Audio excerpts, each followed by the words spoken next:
안녕하세요. 저는 5남매 중에 막내로 태어났답니다. 넷째인 작은 언니가 18살 나이에 자기 짝을 찾은 바 있었는데 이것은 결코 가족들이 의도했던 것은 아니었습니다.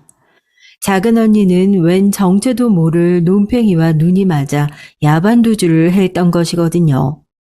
그 당시에 다니고 있던 공장에도 아무 말을 안 한 채로 그냥 떠나버렸어요. 황당했던 점 중에 하나는 어찌나 치밀하게 준비를 했던 것인지 못 살았던 집구석에서도 돈이 조금이라도 될 만한 것들은 하나도 빠짐없이 다 챙겨갔습니다. 친정 부모님은 기절 직전이었죠. 통곡을 이어가셨습니다. 동네 사람들 보기에 창피해서 미치겠다는 말씀은 통곡에 꼭 따라붙었습니다. 집안의 맞이인 큰오빠는 눈에 불을 켜고 이를 갈았어요. 이 망할년, 잡히면 가만히 안 둔다. 너는 내 손에 죽은 목숨이야. 도둑질을 한 그 손모가지부터 잘라버리겠어. 얼마나 그 모습이 살벌하고 무서웠던지 저는 작은 언니가 영영 잡히지 않기를 속으로 기도했습니다. 시간이 조금 흘러 저는 그 기도를 후회하게 됐었고요.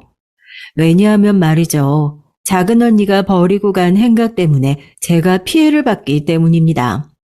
일말의 가능성이라고 있었던 고등학교 진학이 우선 물거품이 돼버렸고요. 정신없이 돈을 벌어야만 했습니다. 계속 그렇게만 살다가 22살에 어떤 남자를 만나 진지한 교제를 하게 됐었고요. 이듬해인 제가 23 나이에 그 남자와 결혼을 하게 됐어요. 서로만 보면서 알콩달콩 살아가자고 말을 하던 남자였습니다. 하루하루 재미없고 지루하고 고단하기까지 한 생활만 수년을 해왔던 저에게 담비 같은 존재였어요. 그 남자만 바라보고 믿고서 결혼 허락을 받아냈었죠. 친정 부모님은 처음에 살짝 당황스러워 하시다가 이내 돈 들어가는 결혼이 아니라서 다행이라 생각을 하신다며 행복하게 잘 살라고 그렇게 허락을 해 주셨습니다. 고작 그런 과정의 허락이었죠. 저는 다른 지역으로 가서 살았습니다. 시댁이 거기였어요. 시댁 바로 근방의 작은 집에서 신혼생활을 시작했었고요. 거의 시댁살이를 하는 거나 마찬가지였다고 생각을 합니다. 한 달도 안 되어서 엉덩이를 걷어차이고 나동그라졌어요. 동작이 그렇게 굼떠서 어떡할 거야? 어느 세월에 청소를 다 하고 밥을 지을 거냐 이 말이야. 그렇게 굼떠서야 원. 집안일을 하는 동작이 굼뜨다는 게 제가 맞은 이유였습니다. 시어머니께서는 제가 5남매 중에서 막내라고 하니까 여러모로 어설플 게 뻔하다고 여기시면서 초장에 잘 잡아놔야 한다는 명목으로 저를 그토록 괴롭히셨어요. 남편이라는 인간은 보고도 못 본 척, 들어도 못 들은 척이었습니다. 너무 괴로워서 제발 이사 좀 가자고 하니까 돈이 어디 있냐고 하면서 저에게 윽박을 질렀어요. 그런 와중에 제가 결혼을 1년 만에 임신을 했습니다. 시어머니라는 인간의 괴롭힘, 남편이라는 인간의 바람, 이런 것 때문에 충격이 겹쳤던 것인지 결국 유산을 하고 말았죠. 뱃속 아기를 잃으니까 세상을 잃은 느낌이었습니다. 가장 슬픈 건 당사자인 저였건만 그 미친 모자는 제 탓을 했어요. 제가 몸가짐을 바르게 하지 못해서 유산이 된 거라고 했죠. 저를 그렇게나 괴롭혀대고 임신을 한 아내를 두고 밖으로 돌았으면서 두 사람은 뻔뻔하기도 했었죠. 적반하장도 그런 적반하장이 없었어요. 사람이 왜 변하냐고요? 아니면 처음부터 거짓이었냐고요? 제가 울면서 따졌었죠.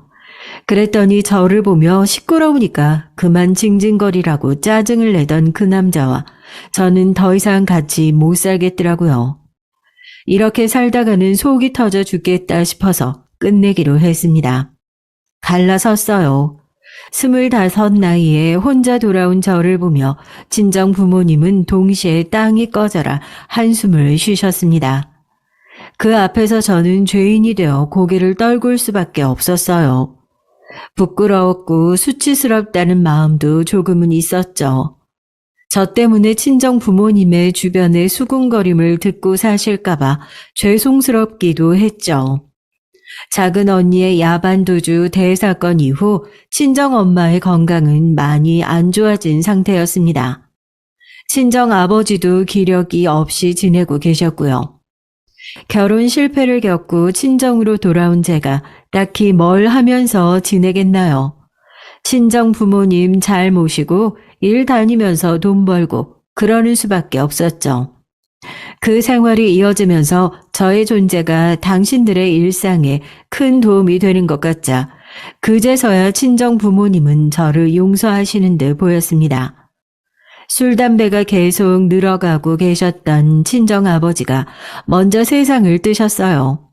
작은 언니는 계속 실종 상태였으며 부친상을 당했을 때 제 나이가 딱 30이었습니다. 그 후로 친정 엄마가 더 시름시름 앓는 기색을 보이셨고요. 그러던 어느 날 큰오빠 부부가 저를 향해 슬슬 나가 살 준비를 하라고 했습니다. 저는 결혼 실패를 겪고 친정에 돌아온 이후 계속 본가에서 살고 있었거든요. 그 집 처분할 거고 처분한 돈은 우리가 가질 거야. 우리가 엄마 모시고 살 거니까 당연히 그렇게 돼야지. 아버지도 돌아가셨으니까 이제 다 정리를 하는 게 옳아. 큰오빠의 선언에 제 마음이 뭐랄까 아주 이상해지더라고요. 원래 장남 부부가 그러고 사는 게 맞다고 했어요.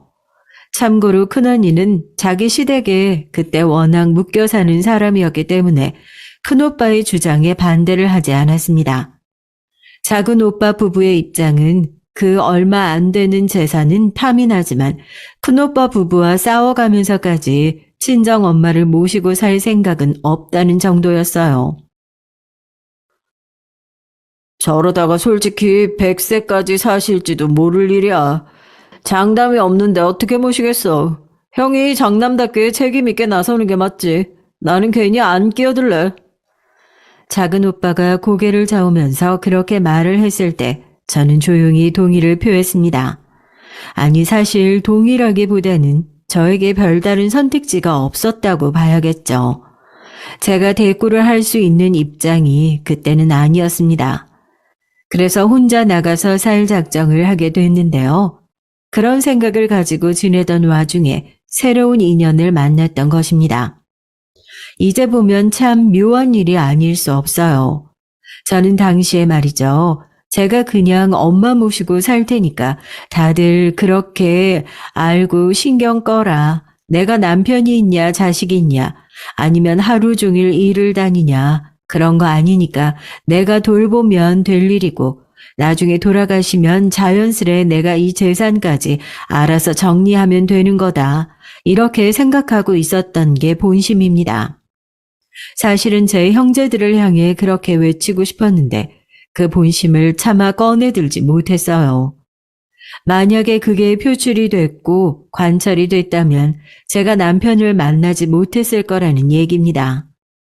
그러니 인생이 흘러가는 것이 그 모양새가 항상 의외인 것 같네요. 어디서 어떻게 풀릴지 아무도 모르는 듯 싶어요. 10년 전에는 설마 내가 10년 뒤에 다른 남자와 결혼을 할 줄은 몰랐는데 정말 신기한 일이야. 제 나이 33세 두 번째 남편이자 진정한 배우자를 만나 결실을 맺었습니다. 남편은 저보다 4살이 많은 38살이었어요. 홀어머니를 모시고 살아가던 남자였습니다. 원래 남편의 위로 누나가 한 명 있었다고 해요. 책임감이 강하고 매사에 싹싹하던 그런 장녀였는데 둘도 없는 효녀이기도 했고요. 일찍이 가족을 위해서 희생하며 돈을 벌고 열심히 살았는데 어느 날에 결혼하기로 한 남자가 생겼고 그것을 기념해서 진솔한 대화를 나누고자 난생 처음으로 부녀가 따로 술 한잔을 하면서 외출을 했다고 합니다. 그런데 딱 그날 밤에 교통사고가 나서 사이가 좋았던 부녀가 동시에 세상을 뜬 것이에요. 한순간에 아버지와 누나를 잃고 남편이 그때 충격이 많이 컸었다네요. 특히나 시어머니께서는 당시에 쓰러지셨다고 하고요. 남편의 누나와 결혼을 하려던 상대는 갑자기 약혼녀를 잃었다는 상심이 너무 컸던 나머지 자기 먼 친척이 당시에 이민을 간 참이었는데 허드렛 일이라도 할 테니 그쪽에 받아달라고 간청을 해서 우리나라를 떠났다고 합니다. 그 집안 사람들도 원래는 고생길만 훤할 외국행을 격렬히 반대했었으나 이곳에서는 약혼녀를 잃은 슬픔을 못 견디고 죽을까봐 그게 더 겁이 나서 결국은 뜻을 보탰다는 후문이에요. 너무나도 안타까운 얘기였죠. 시어머니께서는 충격으로 3년 가까이 아예 말씀조차 못하고 사셨다네요. 남편이 묵묵하게 그 곁을 지켜드렸죠. 그러다 보니 자동으로 결혼할 인연도 못 만난 채로 그러고 살아온 것이었습니다.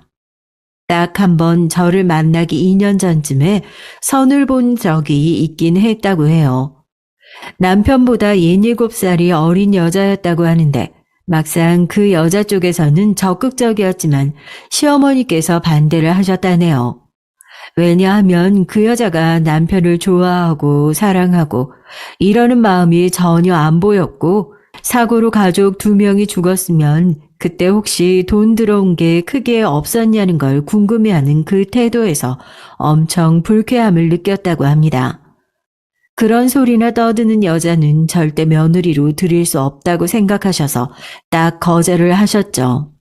남편도 시어머니의 의견에 동의했습니다. 어차피 결혼이 아주 간절한 것도 아니었고 그저 시어머니만 건강하시다면 그걸로 더 이상 바랄 게 없다고 생각했던 게 남편이었습니다. 하지만 자식 하나 보지 않고 쓸쓸히 늙어갈까봐 내심 그건 걱정이었다고 하더라고요. 언제든 좋은 상대가 생기면 결혼을 하고 싶은 마음은 늘 있었던 남편이었죠. 저는 남편과 결혼에 있어서 뜻도 잘 맞았고 처음부터 시어머니의 환대를 받았던 며느리랍니다. 어쩌면 이렇게 눈빛이 순해. 아주 순박하고 선하네. 그게 눈빛에선 다 느껴져. 저는 제 친정 부모님한테서도 그런 낯간지러운 칭찬을 한 번도 못 받아봤던 사람인지라 시어머니의 말씀이 부끄럽기도 했고 어딘가 감동이기도 하고 그랬어요. 제가 예전에 한번 다녀온 사람이라는 점도 시어머니께서는 너그러이 포용을 해주셨고요. 아이고 저런 얘야 그런 몹쓸 집안과 연을 맺었던 사실은 그냥 잊어라. 인생 살다 보면 이런저런 똥 밟기 마련이다. 그리고 밟기 전에는 내 발 아래 똥이 걸려들었지 모르는 법이더라. 그러니 너의 잘못이 아니야. 어쩔 수 없이 밟고 말아야 했던 똥, 그런 것이었을 뿐이지. 실패로 남은 저의 결혼 전적을 똥이라고 정리해 주셨던 시어머니의 말씀에 제가 웃음이 살포시 터지고 말았네요. 시어머니께도 한 가지 사연이 존재했습니다. 당신의 남편과 딸을 한꺼번에 잃으시기 이전 시어머니께서는 무척 친하게 지냈던 친후분이 계셨다고 해요. 시어머니보다 연배는 아래였지만 허물 없이 친구처럼 혹은 친자매처럼 지낸 사이였죠. 시어머니께서는 왕래하고 사는 가족이 거의 없다시피 했기 때문에 그 인연이 더 소중했다고 합니다. 그 친후부는 언제부턴가 하소연을 입에 달고 사셨대요. 능력 하나 없는 남편, 말은 치지리도 안 듣는 자식 새끼들. 정말 하나같이 나를 힘들게 하는 것들 뿐이야. 마음 같아서는 어디론가 호련히 사라지고 싶네. 전부 다 버리고. 입버릇처럼 그런 하소연을 달고 사시던 그분은 생계를 위해 새로이 일을 배워야겠다 하시면서 무슨 부동산 일이라나 하는 것을 배우기 시작하셨다고 해요. 시어머니께서는 당시에 그저 땅을 사고 파는 일을 그분이 배우러 다니신다고만 들으셨다고 합니다. 그런데 그 일을 같이 다니던 어떤 남자하고 그분이 그만 눈이 맞아버렸던 거예요. 신우분의 상황을 눈치채신 시어머니께서는 만류를 하셨다죠. 아무리 남편과 자식들이 힘들게 하더라도 바람이 나서는 안 되는 거라고 분명하게 의견을 주셨답니다. 아유, 맞아. 그래, 정리를 해야지. 너무 깊게 빠지면 안 되겠지. 나도 알아. 잘 알고 말고. 친후분께서는 수긍을 하시며 시어머니를 안심시키더니 바로 며칠 후에 그 눈 맞은 남자하고 잠적을 해버리셨어요. 일을 나간다 하며 집을 떠났다가 영영 돌아오지 않으신 거예요. 남기고 간 편지가 발견되지 않았으면 그 가족들은 그분이 변이라도 당하신 줄 알았을 겁니다. 진짜 내 인생을 살기 위해 떠나니까 그런 줄 알고 이해해달라는 그런 식의 내용이었다고 하더군요. 시어머니께서는 며칠 동안 눈물을 지으셨고요. 배신감, 허무함, 서운함 그런 것들이 겹쳐져서 눈물이 났고 밥도 목구멍으로 안 넘어갔다고 합니다. 친하게 지냈던 사람이 하루아침에 연락이 끊겼고 아무 소식도 없으니까 걱정이 돼서 가슴도 졸이게 되셨고요. 그런 큰 사건을 겪으시고 그리 얼마 안 지나서 당신의 남편과 딸을 한 번에 잃으셨으니 그 상실감이 오죽 컸을까 싶었습니다. 그 친후분은 아직까지도 아무 소식이 없으시냐고 여쭈었을 때 시어머니께서는 차분히 고개를 끄덕이며 엷게 미소를 지으셨지만 그 인매와 다르게 주름이 찐 얼굴은 슬픈 모양으로 휘어져 있었어요. 네 남편과 딸은 세상을 떴다는 걸 잘 알기라도 하지. 그런 식으로 하루아침에 사람이 집을 나가고 행방불명이 되어버리면 진짜 가슴이 갑갑할 수밖에. 내가 아무리 잊고 살아야지 이렇게 다짐을 해봐도 가끔씩 속에서 답답한 게 울컥 올라오고는 하더라고. 시어머니의 말씀을 듣는 동안 저는 갑자기 작은 언니 생각이 나서 눈가에 물기가 맺히고 말았어요. 오남매 형제들 중에서 저와 나이 차이가 가장 적다 보니 아주 어렸을 적에는 거의 친구처럼 동네를 쏘다닌 기억도 존재했습니다. 한 몸처럼 딱 붙어 다녔던 시절도 존재했건만 어쩜 그리 저에게 이런 방구도 없이 떠날 수 있었던 것인지 서운했어요. 그 당시에는 저도 어렸으니까 당혹스러움만 더 컸었는데 시간이 한참 흐른 뒤 속으로만 묻어두었던 서운함, 애처로움 같은 게 시어머니 앞에서 고개를 뒤늦게 들었습니다. 결국은 울음이 크게 터져서 시어머니와 부둥켜 안고 눈물을 흘렸었네요. 제가 이런 시어머니를 만나려고 실패한 결혼이라는 시행착오를 겪었나 싶었습니다. 시어머니 또한 저를 그렇게 봐주셨어요. 먼저 하늘로 간 우리 딸이 엄마 나 대신 딸 같은 며느리 드려요 라고 말을 하면서 나에게 너를 붙여준 것만 같다. 이런 시어머니께서 계시는데 제 결혼 생활은 이미 순탄함을 보증받은 것이나 다름없었죠. 남편은 묵묵히 자기 할 일만 하고 자기 할 말만 딱 하는 사람이었어요. 군더더기가 없었죠. 아주 가끔 우욱하는 성질머리를 보이긴 했어도 혼자 금세 삭히려고 자리를 뜨는 습관이 있었고요. 혼자 속으로 해결을 보는 성격이었네요. 제 나이 35에 첫째 아들을 낳았고 4년 뒤에 둘째 아들을 품에 안았습니다.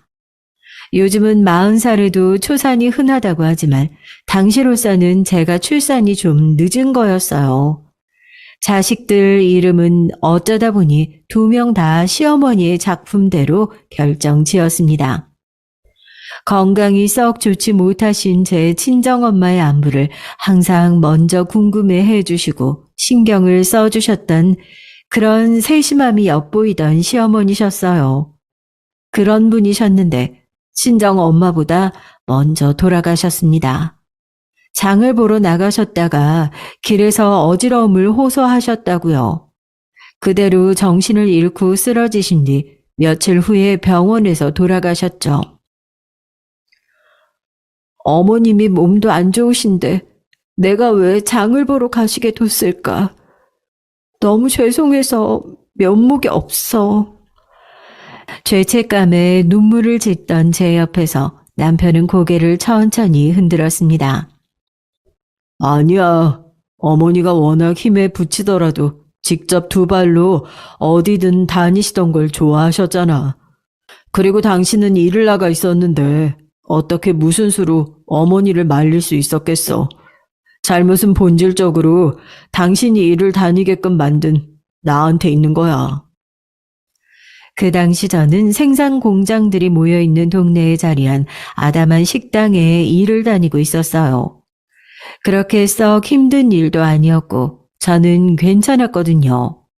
워낙 일을 다니는 것에 이골이 나 있었으며 제가 벌어서 자식들 키우는데 더욱 보탬이 되면 그게 좋은 거라고 생각만 있었고요. 하지만 남편은 그게 신경 쓰였던 모양입니다. 가장으로서 본인이 잘 나가지 못했다는 생각이 그 머릿속에 있었나 봐요. 시어머니께서 그렇게 돌아가신 이후 남편은 더 적극적으로 먹고 살 길을 알아봤어요. 원래 다니던 직장을 그만두고 직접 차를 몰고 다니면서 여기저기 기계 고쳐주는 일을 하게 됐죠. 그 일을 지인하고 둘이 시작했는데요. 둘이 밤낮으로 의기투합해서 열심히 일을 해서 나중에는 사무실도 냈습니다. 그 지인이 사장 역할을 했고요. 남편은 월급을 받는 입장이었으나 서로 의가 좋았기 때문에 감정 상하는 일 없이 잘 지냈습니다. 그 사장은 인간관계 정리를 잘하고 살았어요. 수완이 있는 사람이었고 돈 계산도 곧잘 했습니다.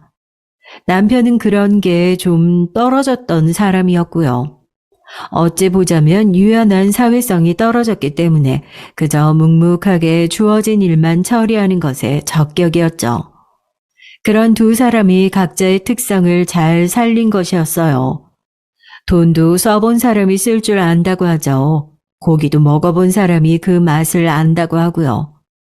그래서인지 일을 그만둔 뒤 저는 집안일을 하고 남편의 내조를 살면서도 돈으로 사치를 누려볼 생각은 언감생심 못했습니다. 바쁘게 그저 자식들을 커가는 것을 눈으로 쫓을 뿐이었어요. 큰아들은 성격이 좀 급한 편이었습니다. 대체로 쾌활하고 밝은데 한편으로는 다혈질적인 면모가 분명히 있었어요. 그러면서 귀가 얇아서 이런저런 말에 휩쓸려 갔기 때문에 제가 항상 큰아들한테는 친구 잘 사겨라, 어디를 가든 사람은 가려서 만나라, 이런 충고를 항상 했습니다. 작은아들은 묻어냈고요. 어렸을 때부터 그랬답니다. 자기 할머니가 옛날 얘기를 들려주시면 큰아들은 도중에 딴지를 걸고는 했었는데 작은아들은 일단 조용히 침착하게 다 듣는 성격이었어요. 큰아들은 이 다음에 아버지 어머니한테 효도할 거다라는 말을 자주 했었죠. 주로 언제 그랬냐면 저희 부부 생일 때 그랬습니다. 이 다음에 성공하면 아주 비싼 선물을 드리겠다는 그런 말을 잘 했어요. 반면에 작은아들은 일체 그런 소리를 안 했었고 실용적인 선물을 딱딱 하나씩 골라서 자기 부모한테 주던 자식이었습니다. 남편이 원래 농담을 거의 안 하던 사람인데도 자식 얘기에서는 우스갯소리로 큰 놈이든 작은 놈이든 둘 중 하나는 갓난아기일 적에 다른 집 아기하고 바뀐 게 틀림없다고 했었죠. 그런 농담이 나올 정도로 상반된 자식들이었습니다. 물론 입술이나 턱이 둘이서 너무 똑같이 생겼기 때문에 진심으로 친형제가 아닐 거라고 생각한 것은 그 누구도 없었고요. 친정 엄마는 돌아가시면서 저에게 이런 말씀을 남기셨어요. 막내까지 자기 가정 잘 이루고 사는 모습을 보고 떠나서 원이 없다. 막내가 이렇게 잘 사는데 넷째도 당연히 잘 살지 않겠니?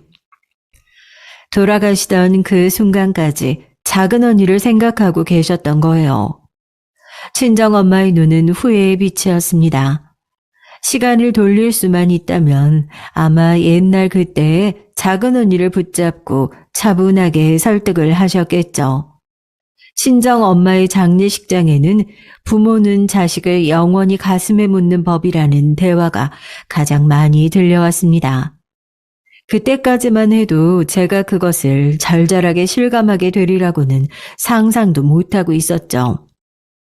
제 아들 녀석이 각자 결혼을 한 얘기부터 해야겠는데요. 큰아들은 자기하고 동갑내기와 결혼을 했습니다. 새로 일을 배워보겠다면서 다른 지역에 가서 숙식을 해결하며 지낼 적에 만난 연인이었죠. 두 사람이 만난다는 사실은 진작 알았지만 큰 며느리가 어떤 인물인지 저는 잘 몰랐었네요. 큰아들이 강경하게 결혼의 뜻을 밝혔기 때문에 아무것도 묻지 않고 허락만 해줬습니다. 결혼해서도 둘은 그 지역에 살았고요. 큰아들이 새로 배우던 그 일이 잘 안 풀렸어요. 그래서 전혀 다른 일을 하게 됐긴 했지만 그 지역에서 돈벌이를 하는 것은 변함이 없었습니다. 그곳은 큰며느리의 고향이기도 했어요. 큰며느리는 집에서 장녀입니다. 아래로 동생만 둘 있고요. 그래서 일찍이 생활 전선에 뛰어들었나 보더라고요. 이런저런 직장 생활을 많이 해서 사회 경험을 꽤 가지고 있었습니다. 제가 다니는 직장마다 처신을 좀 잘하는 편이에요. 경영사정으로 대다수 직원들이 해고당했을 적에도 저는 살아남은 적이 있었어요. 네가 그만큼 일을 잘했나 보구나.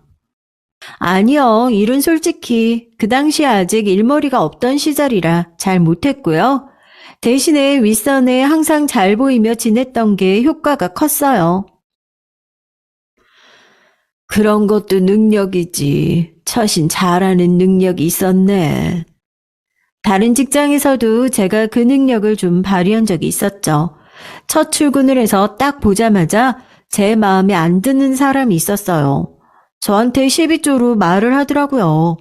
인상도 딱 싫어하는 원리 원칙주의자의 짜증 많은 얼굴이었고요. 그래서 처음부터 작정하고 그 사람 밀어내는 것을 목표로 잡았는데 1년도 안 돼서 제가 쫓아냈어요. 제 앞에서 그런 얘기를 본인의 장점이랍시고 늘어놓던 큰며느리에게 저는 무슨 대답을 해줘야 할지 몰랐습니다. 큰아들은 기본적으로 허세가 있는 성격이라서 어디 가서 우습게 보이는 것을 싫어하는데 그래서 야가 빠진 구석을 지닌 큰며느리와 둘이 잘 맞았던 듯 싶더라고요. 큰아들은 본인을 바보 취급 안 당하며 살게 해줄 여자가 마음에 들었을 테고 큰며느리는 딸랑귀라서 본인의 말에 잘 안 넘어가는 남자가 괜찮게 느껴졌을 겁니다. 둘이서 서로 행복하게 잘 산다면야 큰아들이 자기 처가에만 친근하게 붙어 살든 말든 개의치 않을 일이라고 여겼었네요. 큰아들하고 며느리가 저한테 자세하게 말을 안 해줘서 정확히는 몰랐지만 그 사돈집에서는 여차저차 사업이니 뭐니 하는 걸 구상하고 준비 중이었고요.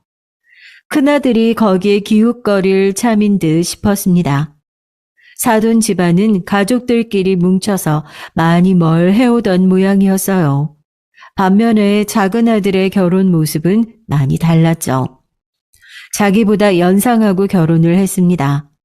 원래 작은 아들이 결혼을 생각했던 상대가 따로 있었는데 남녀 관계라는 것이 어쩌다 보니 헤어졌다더라고요. 상심이 커서 아무도 안 만나고 일이나 하면서 살았어요. 누구 또 안 만날 거냐고 제가 물어도 무건수행을 할 뿐이었습니다. 그러다가 작은 아들이 만나는 사람이 생겼는데 느낌이 좋다고 말을 해서 저희 부부를 놀래켰어요. 어느 날 작은 며느리를 데리고 왔습니다. 신기하게 작은 며느리가 큰 며느리하고 동갑 나이더라고요. 게다가 작은 며느리는 한 번 다녀온 사람이었고 자식까지 있었습니다. 딸을 낳았다고 했어요. 얘가 벌써 올해로 11살이라고? 네, 아이는 전 남편이 키우기로 해서 계속 그쪽에서 사는 중이에요. 그 시댁 집안이 보통 내기가 아니었다고 하면서 작은 며느리가 씁쓸한 얼굴을 했습니다. 애초에 원해서 한 결혼도 아니었다고 해요. 작은 며느리는 어릴 적부터 양친 사이가 안 좋아서 두 분의 별거 생활을 했다고 합니다. 모친과 살았는데 모친이 가정 내팽개치고 밖으로만 도신 거예요. 사는 수준은 괜찮았죠. 학교에서 저보다 좋은 집에 사는 애들 얼마 안 됐을 거예요. 하지만 집이 괜찮은데 살면 뭐 하나요? 배가 고파서 줄임배 움켜쥐며 부엌을 뒤질 때가 많았죠.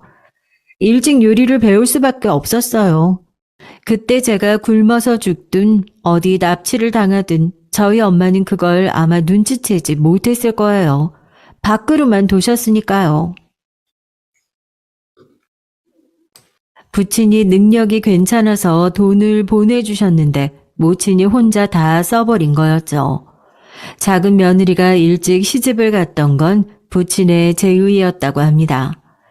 좋은 집안에 시집을 갈 수 있는 기회가 있다면서 다리를 놔주고 싶어 하신 거예요. 그때만큼은 사이 나쁜 부모님이 의기투합해서 똑같이 제 결혼을 원하시니까 마땅히 제가 거절할 도리가 없었어요.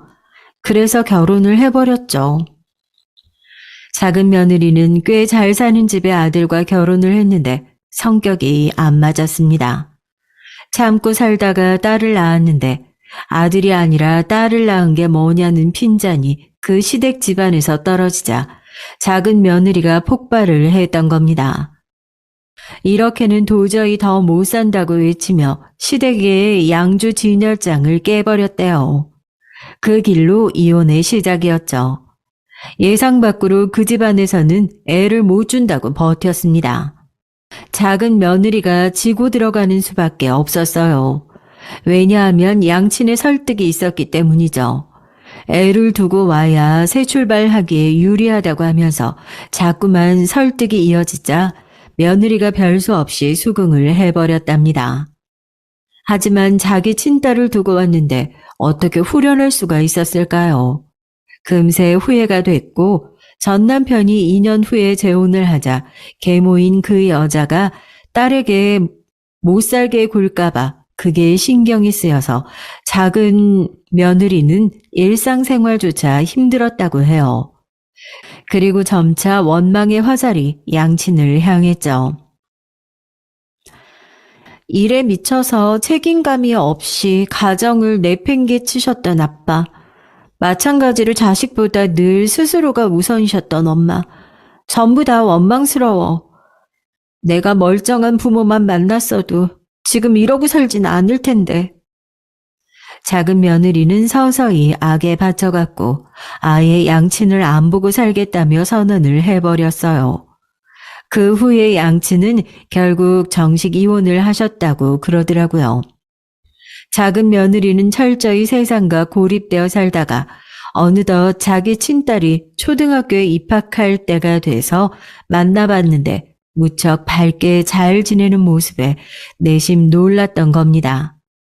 본인도 인생을 계속 이렇게 낭비하며 살면 안 될 것 같다는 다짐을 내렸고 밝게 다시 잘 살아보려고 이런저런 일을 하면서 지내다가 저희 작은 아들을 만났던 것이었어요. 제 안에 허전함을 채워준 고마운 인연과 결혼을 꼭 하고 싶더라고요. 비록 너무 부족해서 하자투성이지만 그래도 받아주셔서 정말 감사합니다. 그렇게 말할 것 없어. 부족하다니, 하자라니, 전혀 아니다. 우리 아들이 좋다고 한 거면 충분히 그럴 만한 이유가 있었겠지. 우리는 그저 부모로서 자식이 내린 결정이며 선택을 존중해주고 응원해주고 싶은 마음뿐이야. 그렇지 여보? 제 힘들었던 과거, 그것을 감싸주셨던 시어머니께서는 당신 역시도 아픔을 안고 계신 분이었어요. 저는 작은 며느리를 보면서 이렇듯 서로 공감을 하고 감싸주는 굴레라는 게 이어져 내려오는 것 같다는 생각을 했답니다. 제 생각에 동의를 한다는 듯 옆에서 남편이 천천히 고개를 끄덕이고 있었어요. 작은 며느리에게 저의 옛 결혼 생활을 들려주었던 건 그 후로 몇 달이 지나서였습니다. 그러고 나서 왠지 더 가까워진 기분이 들었던 것 같아요.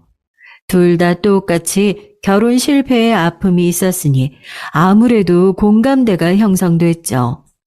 큰아들 쪽은 자기 처가와 가까이 살았던 반면 작은아들 쪽은 저희 부부와 가까이 살았으니 아무래도 제가 작은 며느리와 더 대화를 나눌 기회도 있었습니다. 두 며느리가 얼굴을 맞댈 기회는 갖지 않았지만 저는 두 사람이 동갑내기인 만큼 허물 없는 사이가 될 거라고 여겼어요. 하지만 현실은 그렇지 않았고 되려 정반대였습니다. 어딘가 두 사람 사이에 싸늘한 기류가 느껴졌거든요. 혹시 둘이 지내기 불편하냐 물어봐도 두 사람 다 아니에요 라며 딱 잡아떼니 제가 성격상 캐묻고 그러지는 못했네요. 저를 편하게 해주셨던 시어머니를 떠올리며 저 또한 참견쟁이가 아닌 편안하고 멋진 시어머니가 되고 싶었거든요. 그저 남편하고 조용히 늙어가면 그만이라고 생각했었네요. 남편의 건강이 좀 안 좋아져서 신경이 쓰였죠. 좀 더 부부 생활에만 집중하면서 그렇게 살고 싶었습니다. 작은 아들이 교통사고를 당할 거라는 건 꿈에서조차 상상한 적이 없었어요.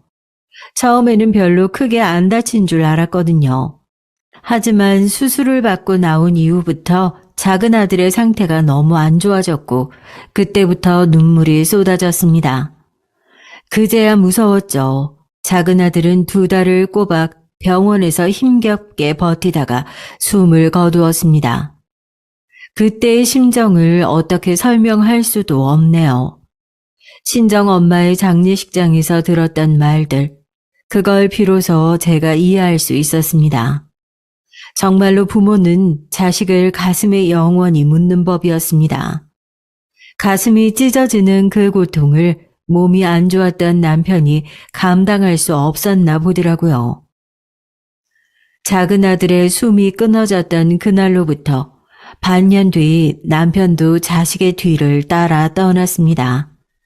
또 한 번 찾아온 이별에 저는 기절을 할 듯 오열을 했지만 가슴 한편으로는 차라리 다행이라는 생각도 있었죠. 왜냐하면 마지막이 가까웠을 때 남편의 고통 가운데서도 후련해 보였기 때문이에요. 나 먼저 가볼게. 우리 작은 놈이 나를 마중 나와 있을 것 같아. 가서 이런저런 대화도 많이 나누고 가족끼리 즐겁게 시간 보내고 있을 테니까 당신은 천천히 와. 되도록 늦게 와. 제가 알겠다고 그랬죠. 엉엉 울면서 제 작은 언니가 거기에 있는지 꼭 찾아봐 달라고 했는데 남편이 잊지 않고 그러겠다고 말을 남겼습니다. 또한 남편은 작은 며느리가 너무 괴로워하지 않고 자기 인생을 살았으면 좋겠다는 뜻도 남겼어요. 작은 며느리 입장에서는 배우자 잃고 시아버지마저 떠나고 마음이 너무 어려울 테니까요. 남편은 제가 먼저 작은 며느리를 배려하기를 바랐죠. 과연 제 남편답다 싶었습니다. 작은 아들이 허무하게 떠난 뒤 작은 며느리는 피아노 학원에서 선생 일을 하며 살 생각을 지니고 있었어요. 조용히 그렇게 살겠다고 하더군요. 저는 좋은 생각이라고 동의를 해준 뒤 여기서 이러지 말고 멀리 떠나서 가고 싶은 곳에 가서 그렇게 지내라고 했습니다. 네? 혼자 되신 어머님을 두고 제가 어떻게 그래요? 너 아직 살 날 많이 남았다. 한참이나 남았어. 즐기면서 살아. 그게 먼저 하늘나라로 떠난 우리 아들에 대한 예의이기도 해.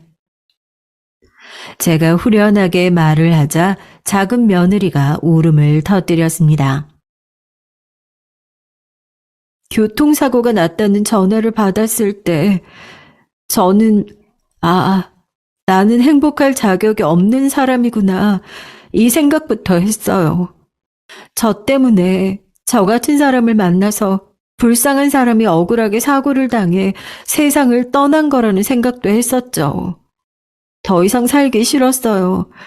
그럼에도 죽은 것은 무서웠고 제 딸이 자라는 모습을 지켜보고 싶다는 바람이 있었습니다. 이런 삶의 의미, 희망, 이런 걸 가지고 있다는 것 자체가 어머님께 죄송스러워요. 죄송해 하지 마라.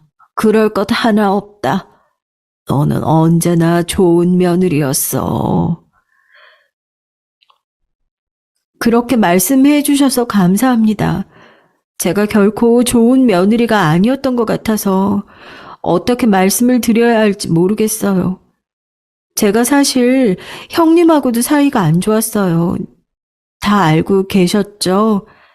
그만큼 저는 여러모로 부족한 며느리였어요.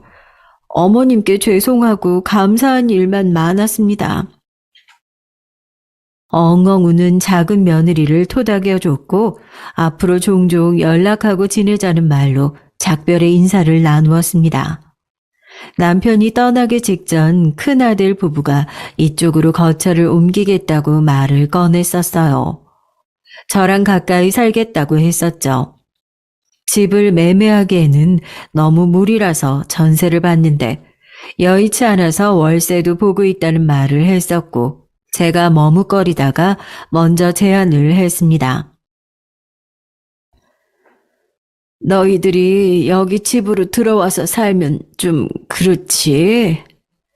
부담을 주는 걸까봐 말을 뱉고도 미안해했는데 의외로 큰 며느리가 반색을 했어요. 정말요? 같이 사는 거 어머님이 싫어하실까봐 차마 말씀도 못 드렸어요. 저는 너무 그렇게 하고 싶은걸요. 안방은 어머님이 쓰시고 중간방을 저희가 쓰면 되죠. 어차피 애들은 기숙사 생활을 하니까 가끔 오면 작은 방에서 잠만 자면 돼요. 딱이네요. 큰아들은 떨떠름해하는 눈치였지만 큰 며느리가 밀어붙였습니다. 남편이 떠나고 난 뒤 그래서 제가 혼자 남은 집으로 큰아들 부부가 들어와 살기 시작했어요.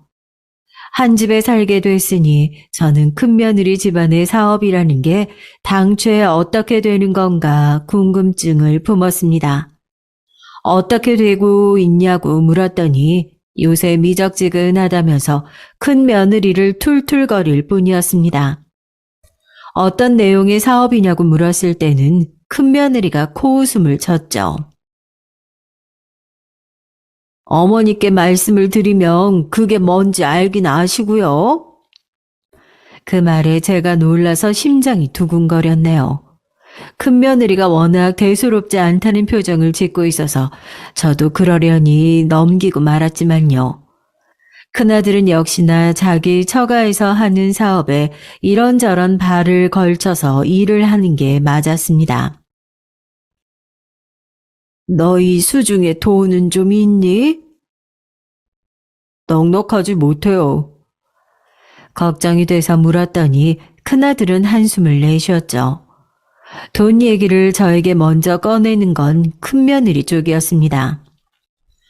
어머니, 재산 정리는 언제 돼야 제대로 하실 거예요? 아버님이 돌아가셨으니까 이제 한번 짚어볼 때잖아요. 어차피 하나뿐인 아들에게 물려주실 거면서 차라리 일찍 물려주시는 게 어떨까요? 이제 나에게 자식은 하나뿐이긴 하지. 그렇기는 한데. 뭘 그렇게 망설이세요? 동서에게 주실 것도 아니잖아요. 그러면 그냥 답은 하나뿐인 거죠.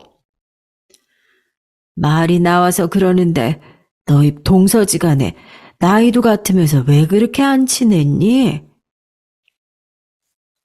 동서를 위해서 제가 여태 어머님께 아무 말씀 안 드렸는데 사실 제가 동서하고 건너건너로 아는 사이였어요. 제가 알던 사람이랑 동서가 친구였더라고요. 큰며느리의 말 맞다나 집안 재산 줄 곳은 큰아들일 텐데 괜히 마음이 편치가 않았습니다. 그래서 작은 며느리의 얘기를 화제로 돌렸다가 의외의 얘기를 들었어요. 근데 그 사람이 남 욕하는 거 좋아하고 등쳐먹는 건 기본으로 하던 종자라서 제가 그 사람을 싫어했거든요. 그런데 그런 종자하고 동서가 따로 친한 사이였다는 거예요. 그러니 제가 어떻게 동서를 좋게 볼 수 있겠어요? 애써 그런 마음 감추려고 했지만 동서가 먼저 시비를 매번 걸었다니까요. 저한테 뭐라고 그러더라? 착한 척하면서 재수없다나? 저처럼 성격 좋은 사람을 보면 패주고 싶다나 뭐라나. 아무튼 그랬어요. 그게 정말이니? 아유, 쉽게 믿어지지가 않는구나. 정말이에요. 동서가 그랬다니까요. 제가 왜 거짓말을 하겠어요? 진실 여부를 떠나서 어쨌든 뒤에서 두 사람이 그렇게 으르렁대고 있었다는 건 사실이니까 골치가 아팠네요. 작은 며느리는 애초에 뜻하던 대로 어느 피아노 학원에서 애들을 가르치며 지내게 됐다고 연락을 해왔습니다. 그 소식으로 작은 며느리가 잘 사는 것은 알았으니 이후로 딱히 연락은 자주 안 주고 받았어요.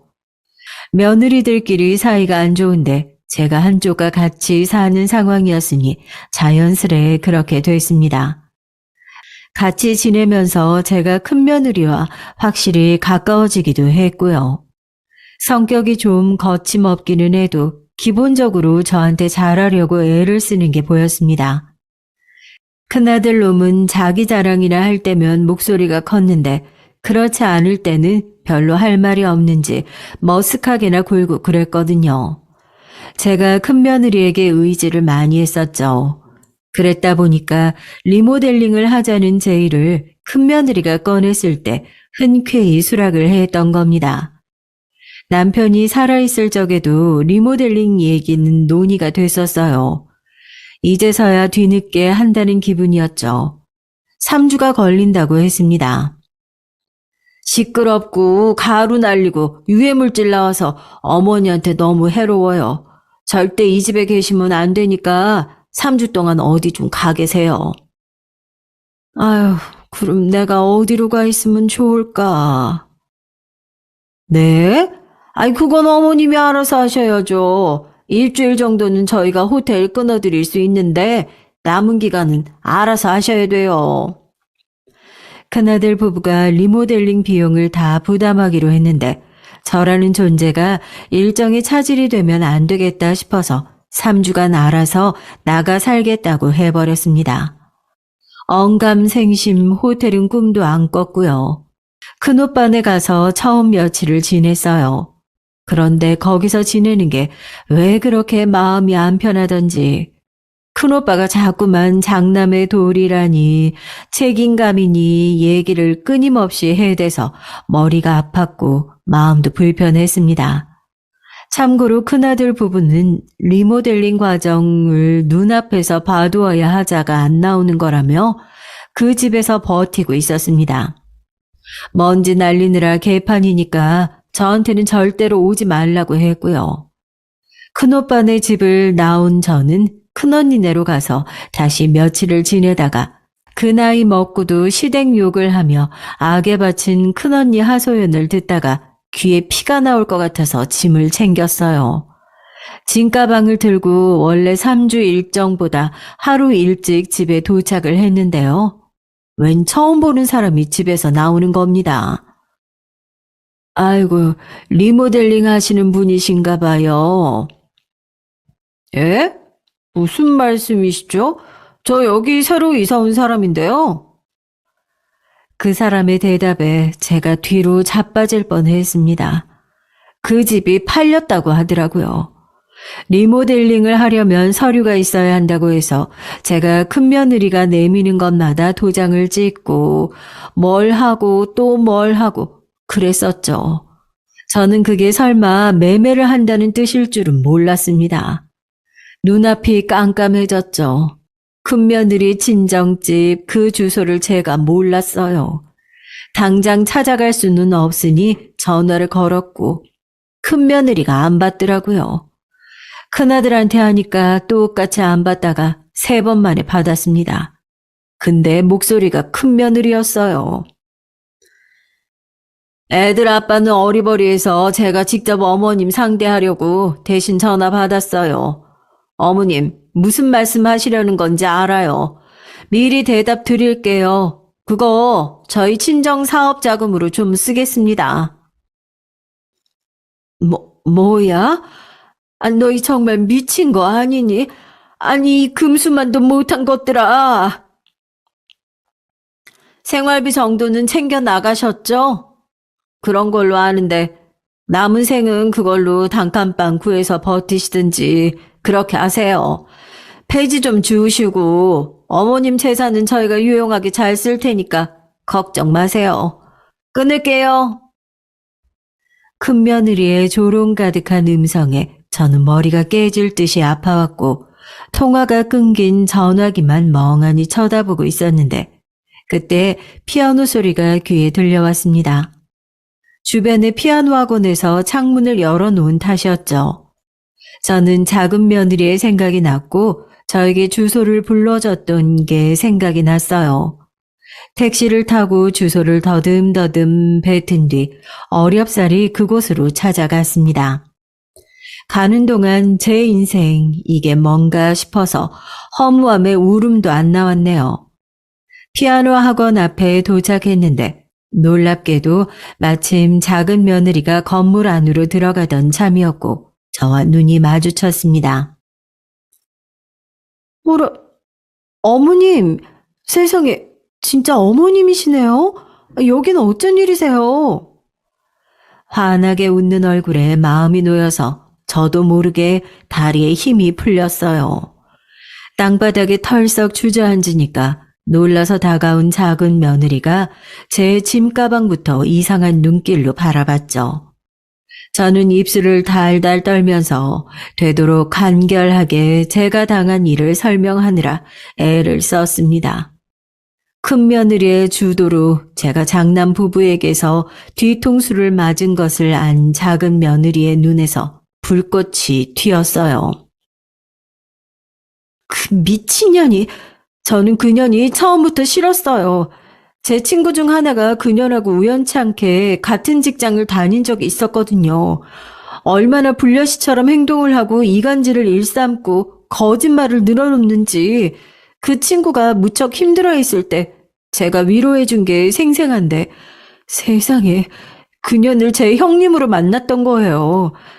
제가 자기 정체를 안다고 하자 저한테 어쩌라고 내가 네 형님이야 눈 깔아 이러면서 저를 비웃었고요. 뭐? 아이 내가 들은 건 전혀 달랐는데 역시 그게 가짜였구나. 그거 완전히 글러먹은 년이에요. 어머님을 조롱하는 것도 제가 똑똑히 들은 적 있어요. 어머님의 친정 언니가 남자에 미쳐서 집 나갔다던데 그러면 어머님도 비슷하지 않겠냐. 결혼을 한 번만 다녀오던 게 아닐 수 있다. 애가 따로 있을지도 모를 일이다 이러면서 별 개소리를 다 했어요. 제가 이혼하고서 애를 두고 온 걸 욕하려고 어머님의 일까지 끌어들인 거였죠. 그래서 저는 저 때문에 어머님마저 그런 조롱을 들으시는 것 같았고 차마 그년의 진면목을 어머님께 말씀드리지 못했어요.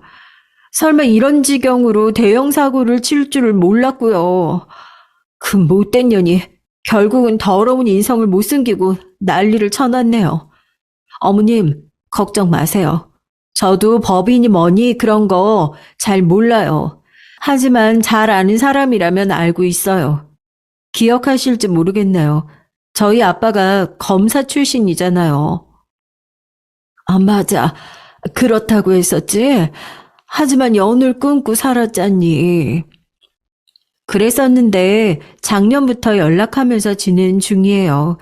제가 진짜 사랑을 만나 재혼해서 잘 사는 줄 알았다가 사별했다고 하니까 부모님이 가슴이 아프긴 하셨나 봐요.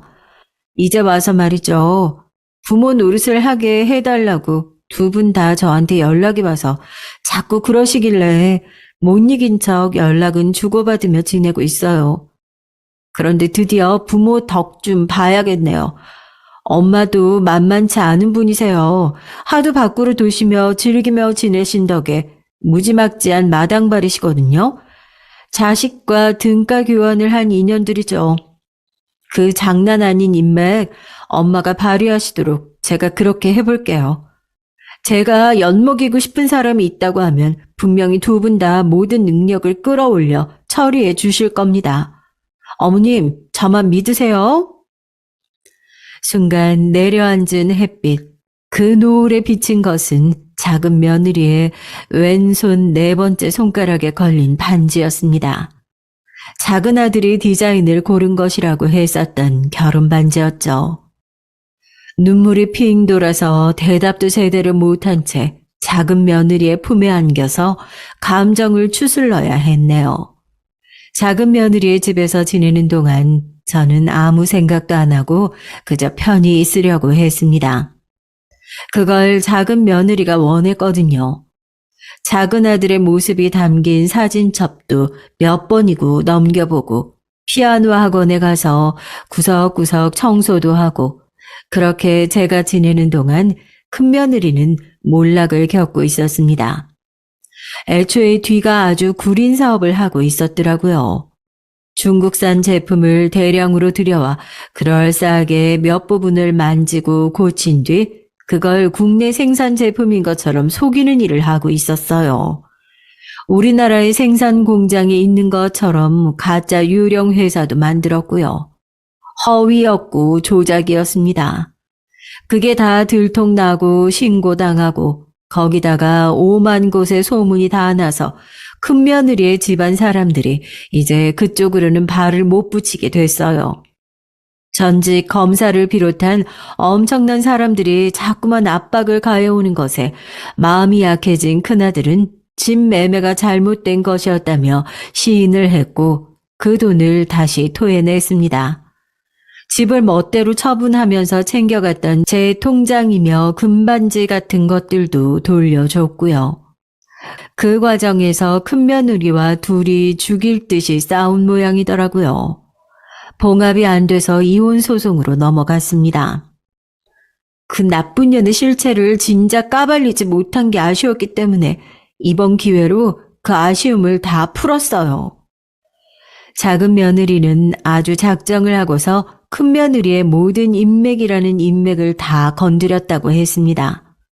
잘난 척하는 걸 무척이나 좋아하는 성격이었기 때문에 혼자서 지내는 건 견딜 수 없는 게 큰며느리였죠. 집안의 사업이 쫄딱 망하고 인맥이 다 사라지고 고립되고 자식들은 각자 제멋대로이고 이혼 소송 중이고 그렇게 되자 큰며느리는 미칠 지경이었던 겁니다. 저에게 사과를 하고 싶다고 했지만 저는 아예 받아주지도 않았어요. 그럴 기회조차 주지 않는 편이 진정한 벌인 것 같았습니다. 되찾은 돈으로 저는 안정적이고 평화로운 일상을 새로이 살기 시작했죠. 여기까지 살다 보니 인성에 대한 생각도 여러 갈래로 나뉘게 됐어요. 이런저런 생각을 하며 지내는 동안 며느리가 다시 자기 친자식하고 함께 살게 되는 기적 같은 기쁨도 지켜볼 수 있었고요. 죄인이 되고만 큰아들이 여태까지 변변치 않게 살고 있어서 이 부분은 한숨이 저절로 나옵니다. 그래도 제 자식이니 결국은 사람으로 감싸주는 게 맞을까요? 안녕하세요. 강남 테헤란로에서 펀드 매니저로 일하고 있던 40대 초반의 여성입니다. 저는 한국에서 고등학교 때까지 공부를 하고 미국에서 대학 졸업 후 MBA 석사 과정까지 하고 귀국을 했어요. 그러나 저희 부모님은 항상 저에게 말씀하셨죠. 공부 잘한다고 사회생활도 잘하는 건 아니다. 항상 주위 사람들에게 겸손하고 다정하라고 말씀하셨죠. 성격도 중요하지만 인간관계도 중요하다고 하시면서 미국에서 많은 경험을 하고 돌아오라고 하시며 유학을 보내주셨습니다. 저는 딸이 셋인 집안의 장녀예요. 제 둘째 동생은 한국대학교 미디어학과를 나와서 지금 예능 PD로 생활하고 있고요. 셋째 동생은 그림을 그립니다. 미대에도 미모에 걸맞는 수준 높은 그림 실력으로 졸업도 하기 전에 전시회를 열기도 하는 천재예요. 저는 제 동생이 너무 자랑스러워요.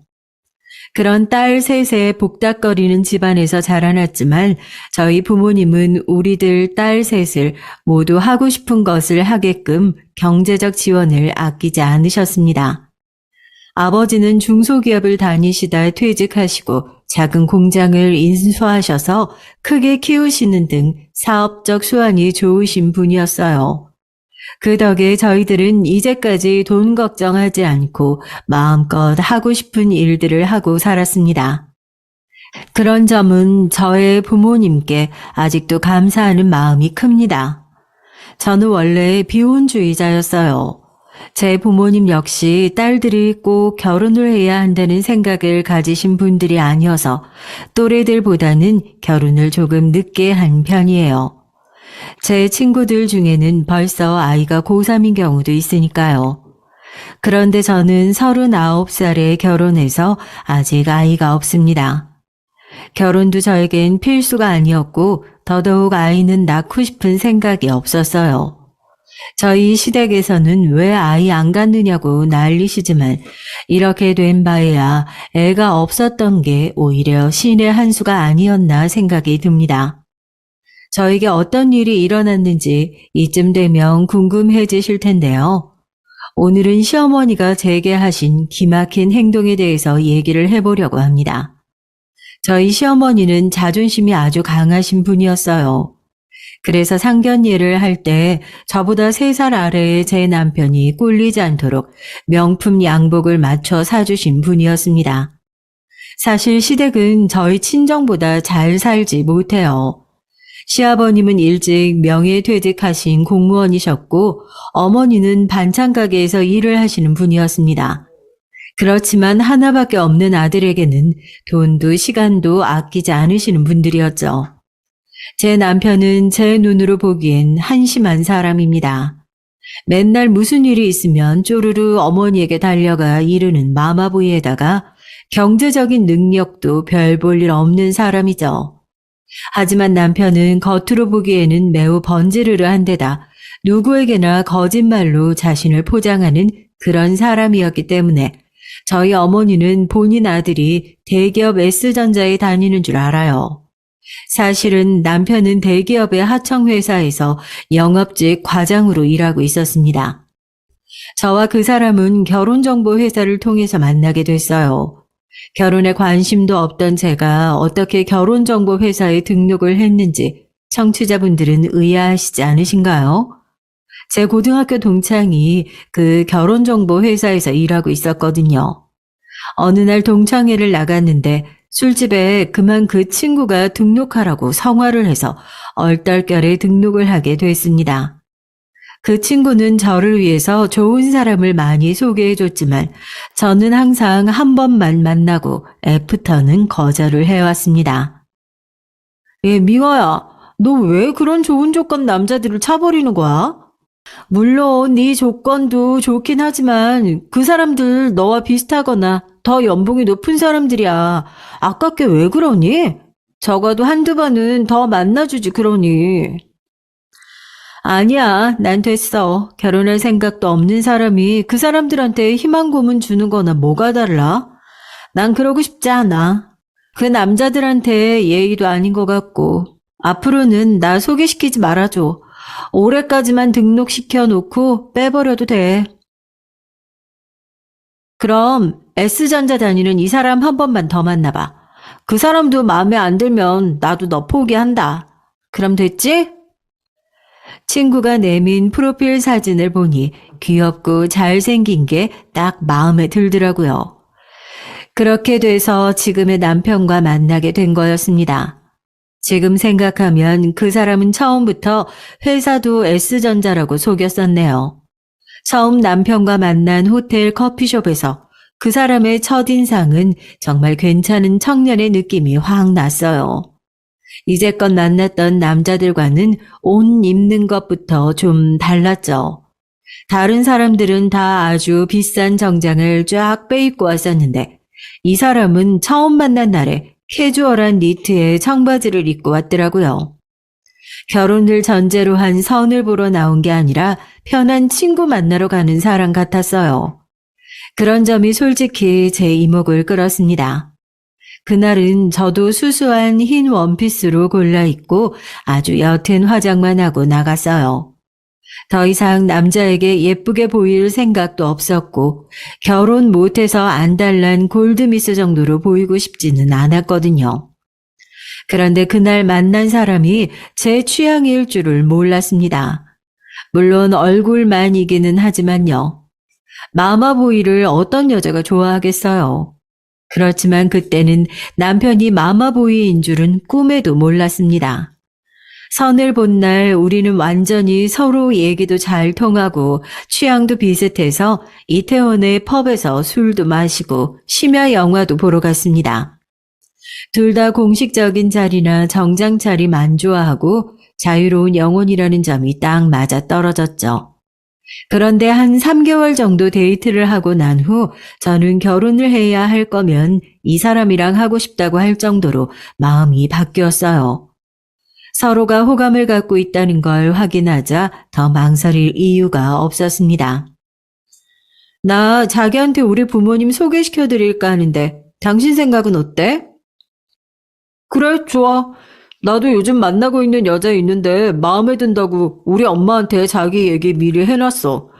날짜 잡아서 부모님께 서로 인사드리자. 저는 설레는 마음으로 부모님께 이 사람을 소개해 드렸습니다.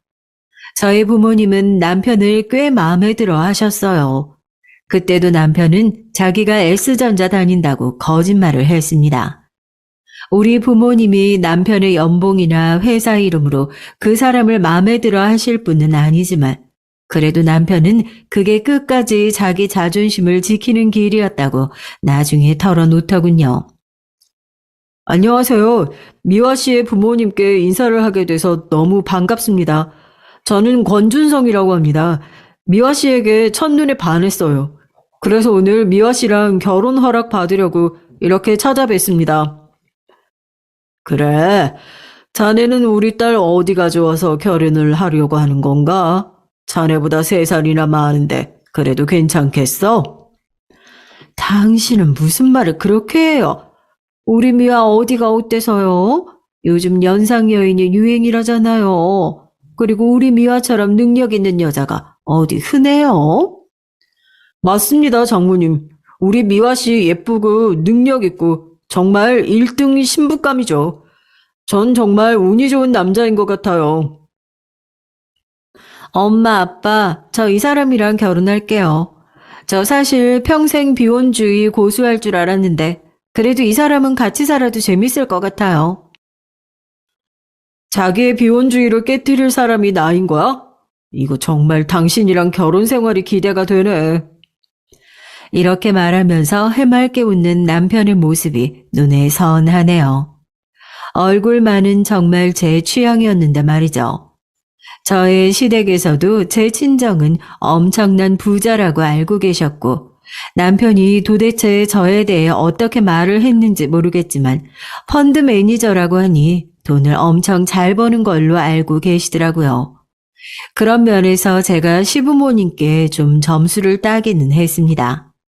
시댁에도 인사를 드린 후 남편은 저와의 결혼식을 추진하는 데 거침이 없었어요. 사실 전 결혼식장이나 신혼여행지에 대한 로망 같은 건 없었습니다. 그러나 허세가 심한 성격인 남편은 결혼식도 강남의 유명 호텔에서 하고 신혼여행도 유럽 일주로 한 달 정도 계획해서 다녀오자고 하면서 조금씩 본색을 드러내더라고요. 하지만 그때는 저도 그 사람에게 콩깍지가 씌어있던 터라 그 사람이 하고 싶은 대로 하게 해주었습니다. 저도 유럽을 한번 길게 다녀오고 싶기도 했었고요. 그런데 남편의 욕심과는 반대로 결혼식 비용이며 신혼여행 비용도 시댁에서는 나 몰라라 했습니다. 남편도 그동안 직장 생활하며 모아둔 돈이 없는지 빚을 냈더라고요. 나중에 안 사실이지만 말이죠. 그래서 결혼식 비용 역시 제가 치르고 남편이 3일 정도로 거의 보태는 수준이었답니다. 막상 돈 문제가 걸리자 남편은 비굴하게 변명을 하더라고요. 내가 대학 학자금을 계속 갚고 있어서 돈을 별로 못 모았어. 자기 이번 식장 비용만 되면 나중에 다 갚을게. 물론 집은 내가 구할 거야. 아니, 대학 졸업한 지 아무리 못돼도 7, 8년은 되었을 텐데 아직도 대학 학자금을 못 갚고 있다는 게 말이 되나요? 그러나 그때는 그런 의심을 하지 않았고 그까짓 돈 내가 좀 많이 내면 어떠냐 하고 생각했던 게 사실입니다. 그만큼 이 남자가 좋아 보였나 봐요. 지금 생각해보면 제가 어리석었던 거죠. 그렇게 꿈 같은 유럽에서의 한 달 살기로 신혼여행을 마치고 나서 신혼집으로 들어가는데 남편이 시댁에서 15분 거리에 있는 시장 근처 17평짜리 국민 임대주택에 들어가는 겁니다. 저는 좀 어이가 없었어요. 그래서 남편에게 따졌죠. 자기야, 자기가 집 구한다고 해서 내가 신경을 못 썼는데 정말 여기 구한 거 맞아? 맞는데 왜? 우리 신혼생활할 때 17평이면 괜찮은 평수 아닌가? 그렇게 넓을 필요가 있어? 나중에 애기라도 생기면 그때 20평대 아파트로 이사가도 되잖아. 아무리 그래도 그렇지. 난 25평 이하에서 사는 거 반대야. 내가 돈 더 줄 테니까 우리 집 알아보자. 뭐? 자기가 그렇게 원하면 이사 가도 되는데 이미 구한 집이니까 여기서 전세 만기까지는 살고 나가자. 그리고 여기 사실 우리 엄마가 구해준 집이야. 내가 한 거 아니고. 저는 말문이 막히고 눈이 휘둥그렇게 뜰 수밖에 없었습니다. 자기가 집 한다고 해서 저는 남편만 꽉 믿고 있었는데 그것조차 어머니한테 부탁을 했다니 이 사람은 얼마나 마마보이에다가 돈이 없는 걸까요? 우여곡절 끝에 저는 부동산 사람과 만나 어머니가 구해준 집 계약을 취소하고 한강이 바라다 보이는 25평대 아파트로 다시 전세 재계약을 했어요. 제가 집을 좀 중요시하는 사람이고 직장과 집이 거리가 멀면 안 되거든요. 그런데 처음 남편이 구했던 집은 시댁에서만 가깝지 강남에선 좀 먼 곳이었어요. 비록 처음 집 가격보다 2배 이상 달라는 곳이었지만 저는 그 돈이 아깝지 않았습니다. 제가 제 이름으로 더 좋은 집을 구하자 시댁에서는 난리가 났습니다. 시어머니는 일부러 아들 자주 보러 가려고 가까운 곳에다 집을 구해주셨는데 새로 들어온 며느리가 시어머니와 한마디 의논도 안 하고 자기 마음대로 집을 옮겨버렸으니 얼마나 황당하셨겠어요. 시어머니는 크게 화가 나서 저희 집으로 달려오셨습니다. 하지만 저와 남편은 그날 하필이면 한강에 피크닉을 간다고 놀러 나가버려서 집에 없었죠. 시어머니는 그날 저희 집 앞에서 오랜 시간을 기다리셨던 모양이에요. 잔뜩 화가 나서 전화를 하셨더군요. 새아가 도대체 어딜 간 거니? 아무리 초인종을 눌러도 대답도 안 하고. 주말에 시어머니가 집으로 달려오신 것도 그렇지만 사전에 전화 한 통 없었다는 게 저로선 이해가 가지 않았습니다. 저는 뭐 항상 주말에 집에 콕 박혀서 어머니가 오실 걸 대비하고 있어야 하나요? 저는 시치미를 뚝 떼고 어머니께 대꾸했습니다. 어머니 죄송해서 어쩌죠? 지금 저희가 집을 비웠는데 그러게 미리 전화라도 한 통 하시고 오시면 좋았을 텐데요. 아니면 이렇게 허탕치시지 않았을 텐데요. 다음에 꼭 전화 먼저 하시고 오세요. 뭐라고? 새아가 너 지금 시어머니한테 훈계라도 하는 거니? 그리고 엄마가 구해준 집이 뭐가 어떻다고 네 마음대로 집을 바꾸기를 바꿔? 어른한테 누가 그렇게 하라고 가르치디? 제가 살 집도 어머니랑 의논해야 하나요? 전 그런 생각까진 못했네요. 죄송해요. 하지만 제가 살 집은 제가 정하고 싶거든요, 어머니. 시어머니는 제가 어머니 약을 살살 올리고 있다고 생각하셨는지 점점 목소리가 커지기 시작했습니다.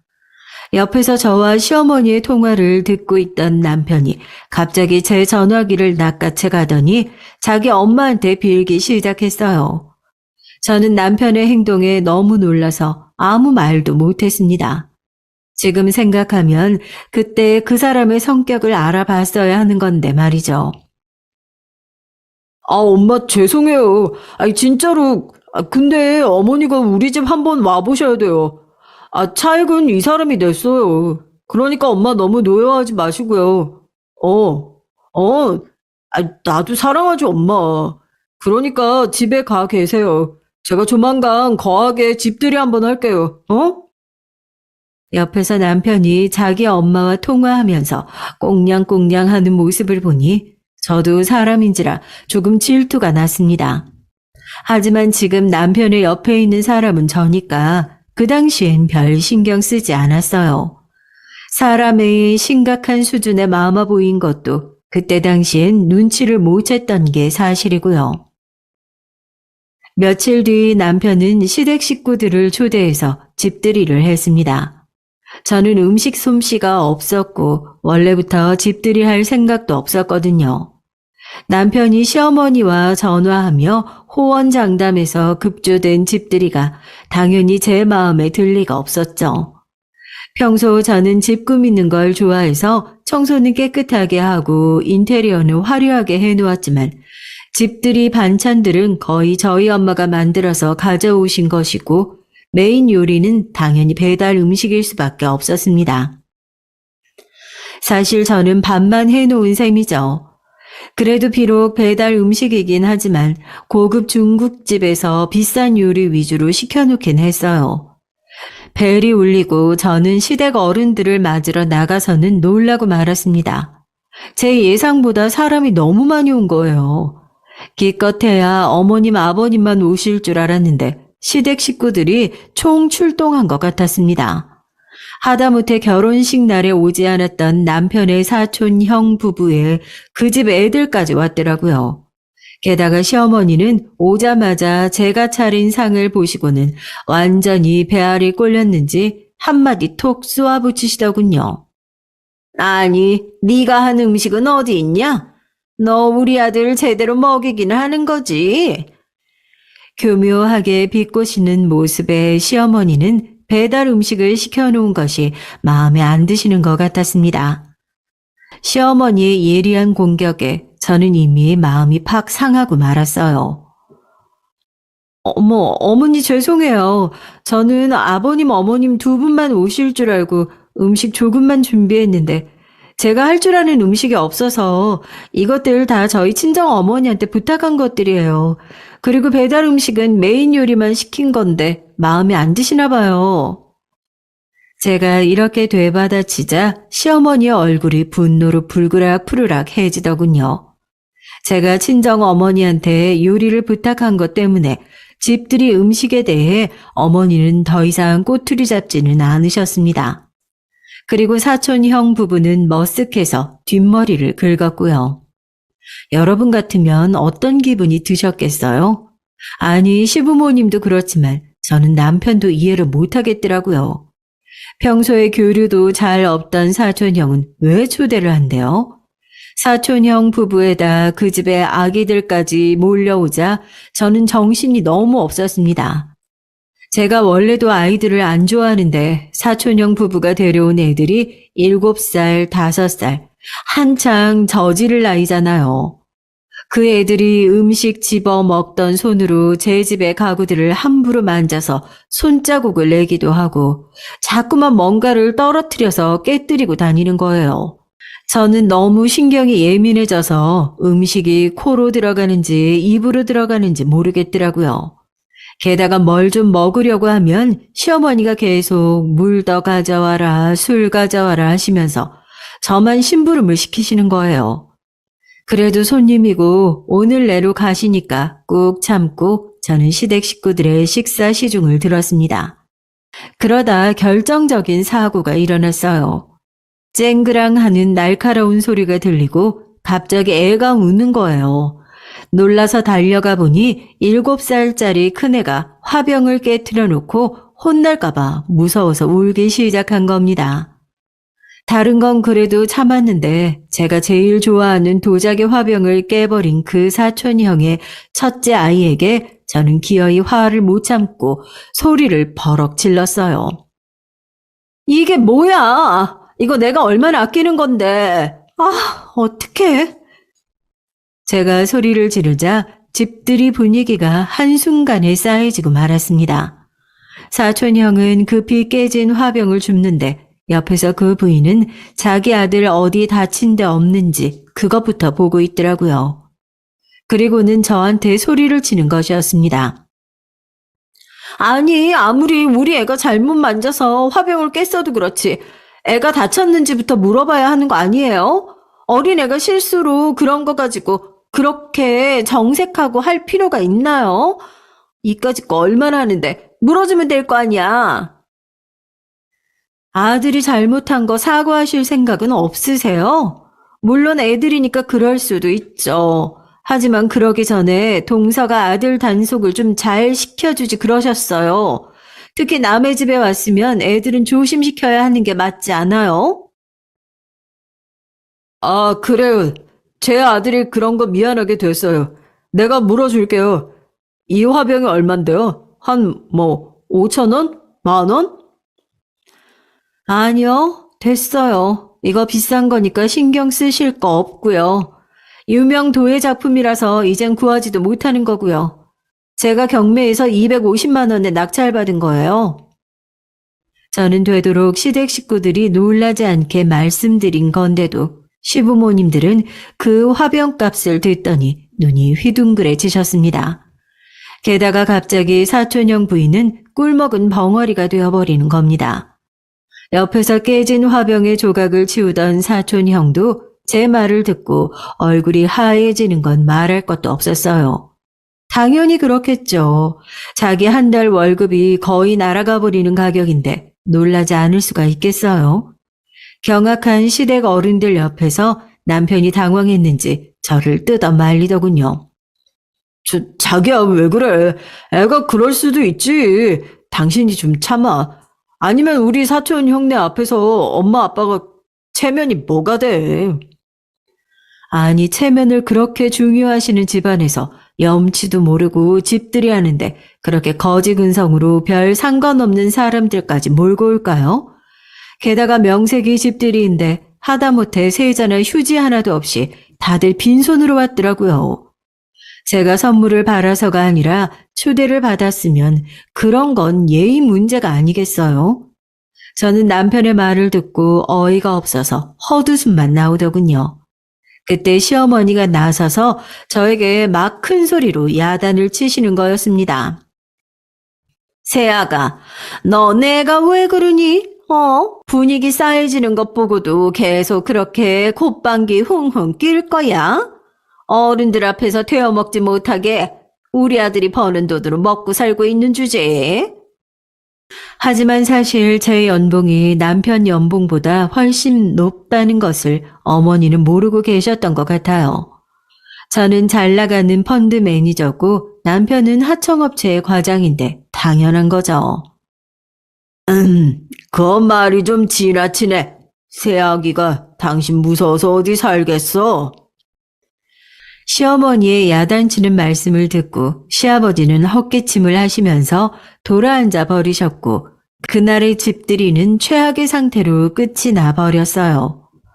그 후로 시부모님들은 한마디도 하지 않으셨고 사촌형 부부는 먼저 간다며 애들을 데리고 황급히 그 어색한 자리를 떠나더군요.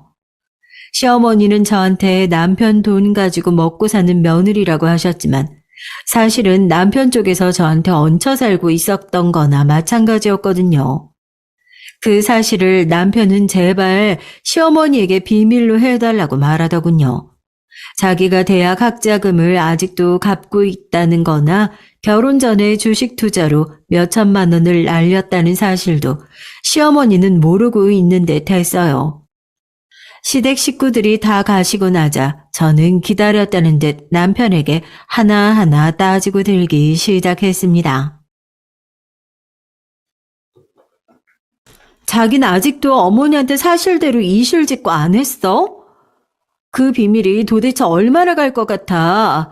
난 자기가 나한테 경제적으로 패기치는 것도 참을 수 있어. 그런데 어머니가 나한테 뭐라고 하시는 것까진 참기 나도 힘들어. 그러니까 빨리 말씀드려. 그러나 남편은 하나도 미안한 게 없는 것처럼 방긋 웃으면서 퉁치려고 들더라고요. 미안해. 이번에 보너스 나오니까 내가 그 깨진 화병값 대신 줄게. 응? 제발 어머니한테 말하지 마. 우리 엄마 내가 잘 되기만 바라고 계시는 분이야. 그런데 내가 사실대로 말해봐. 어머니 쇼크로 당장 쓰러져서 입원하실 거야. 난 어머니 건강 위해서 하얀 거짓말을 하고 있는 거고. 그러니까 자기가 꼭 참고 장단 좀 맞춰줬으면 좋겠어. 도대체 이게 무슨 궤변인가요?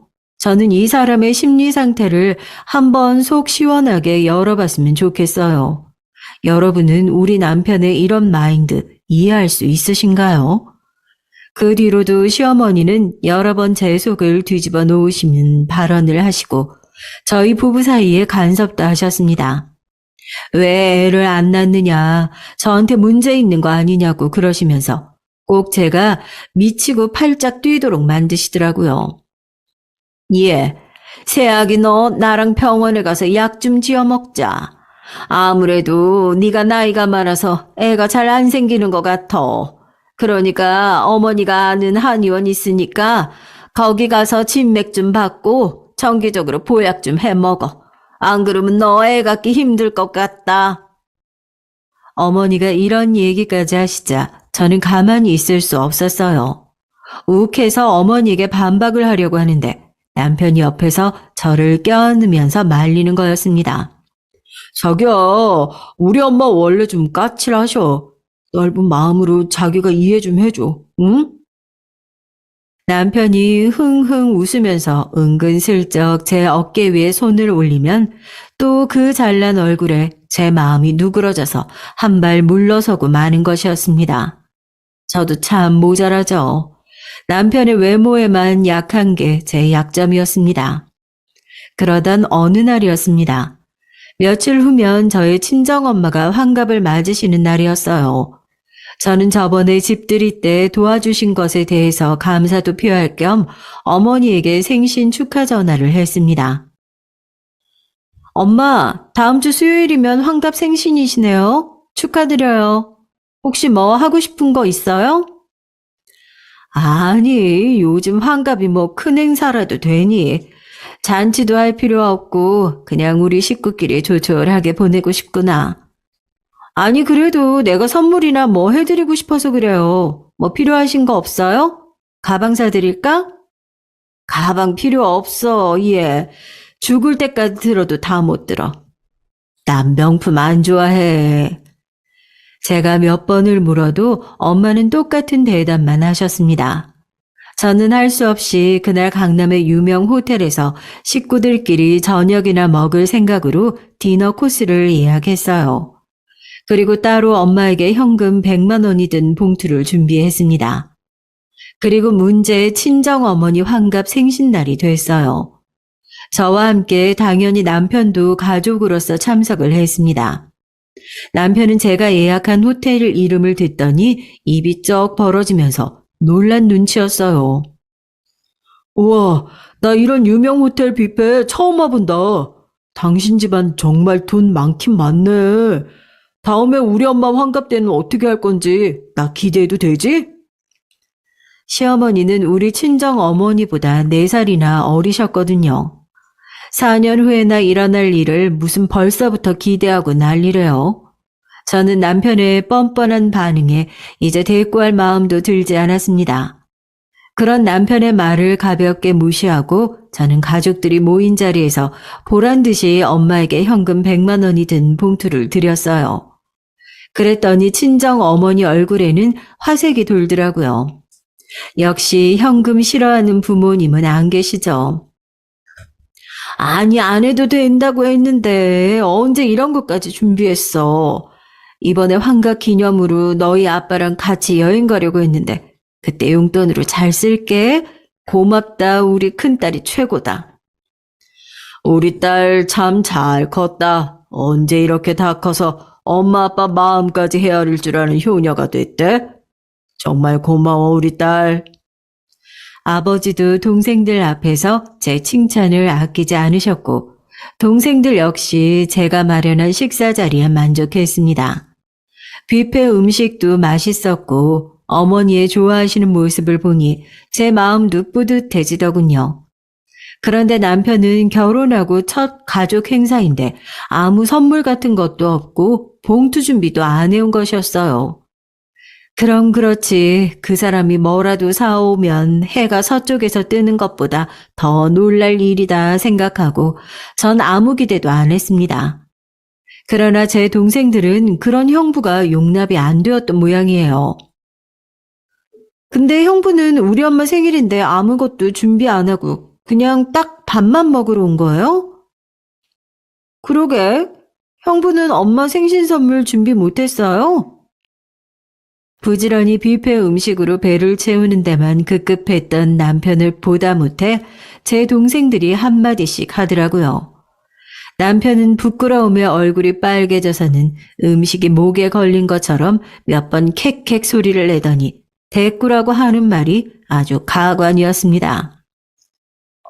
그게 말이야. 처제, 내가 뭘 드리더라도 어머니는 만족을 못 하실 것 같아서 그냥 나 자신을 선물로 드리려고 이렇게 왔지. 어디에 이런 잘난 사위가 있겠어. 얼굴 잘생겼지, 귀엽지. 안 그래? 그렇소, 장모님? 그래. 건서방 잘생긴 거 빼면 뭐 볼 거 있겠나? 저희 엄마가 은근히 남편을 비꼬시는 것도 모르고 턱 밑에 꽃받침 신용을 해가면서 되도 않는 애교를 부리는 남편이었습니다. 우리 남편 정말 뻔뻔하지 않나요? 저는 그런 남편을 헛웃음을 흘리며 노려봤고 어머니는 헛기침을 하시며 더 이상 할 말이 없다며 남편을 외면했습니다. 그래도 우리 친정아버지는 남편이 마음에 들지 않았다지만 대놓고 비꼬는 말씀은 하시지 않으셨어요. 그래도 권서방 사기 떨어뜨리는 말은 하지 말고 네가 잘 뒷받침하고 서로 맞춰서 살아.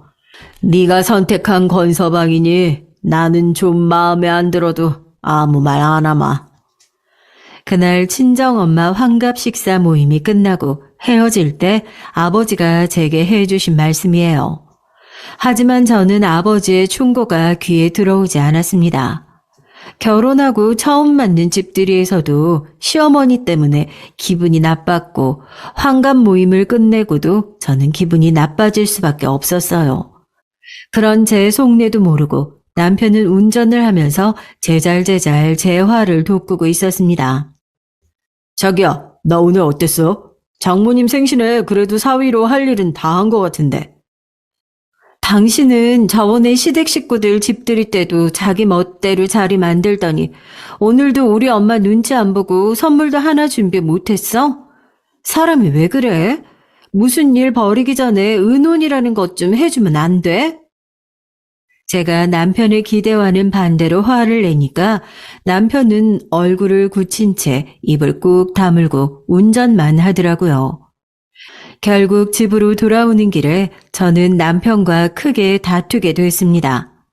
그 후 며칠 동안 저는 남편과 말도 안 하고 아침에 밥도 챙겨주지 않았어요. 남편은 아침에 무조건 한국식으로 밥을 먹어야 한다며 매일 밥과 국, 최소 3찬을 요구해 왔던 사람인데 제가 며칠 동안 밥을 안 하자 벌컥 화를 내더라고요. 내가 뭘 잘못해서 당신 나한테 이렇게 쌀쌀맞어? 자기 어머니 환갑잔치 가서 그만큼 애교 떨고 왔으면 됐잖아. 내가 선물 안 드렸다고 그래? 잘하네. 사람이 오는 게 있어야 가는 게 있다고 했어. 그런데 당신 나한테 해준 게 이제까지 뭐 있어? 당신 이런 사람인 줄 몰랐어. 앞으로 자기가 직접 해서 밥 먹고 다녀. 나도 자기네 식구들한테 신경 안 쓰고 살고 싶어. 결혼한 지 1년도 안 되어서 삐걱거리기 시작한 저희 부부 사이는 친정엄마의 환갑 이후 극단적으로 나빠지기 시작했습니다. 그것도 다 남편 때문에요. 남편이 시어머니한테 거짓말만 시키고 허세 부리고 하는 바람에 사달이 일어난 거니까요. 제가 밥을 안 차린 지 이틀이나 지났을까요? 남편은 시어머니에게 쪼르르 달려가서 제가 아침밥을 안 준다고 이른 모양이더라고요. 시어머니 편으로 대량의 국과 반찬들이 택배로 보내져 왔습니다. 전 택배 상자를 열었고 거기에는 시어머니의 편지가 들어있었어요.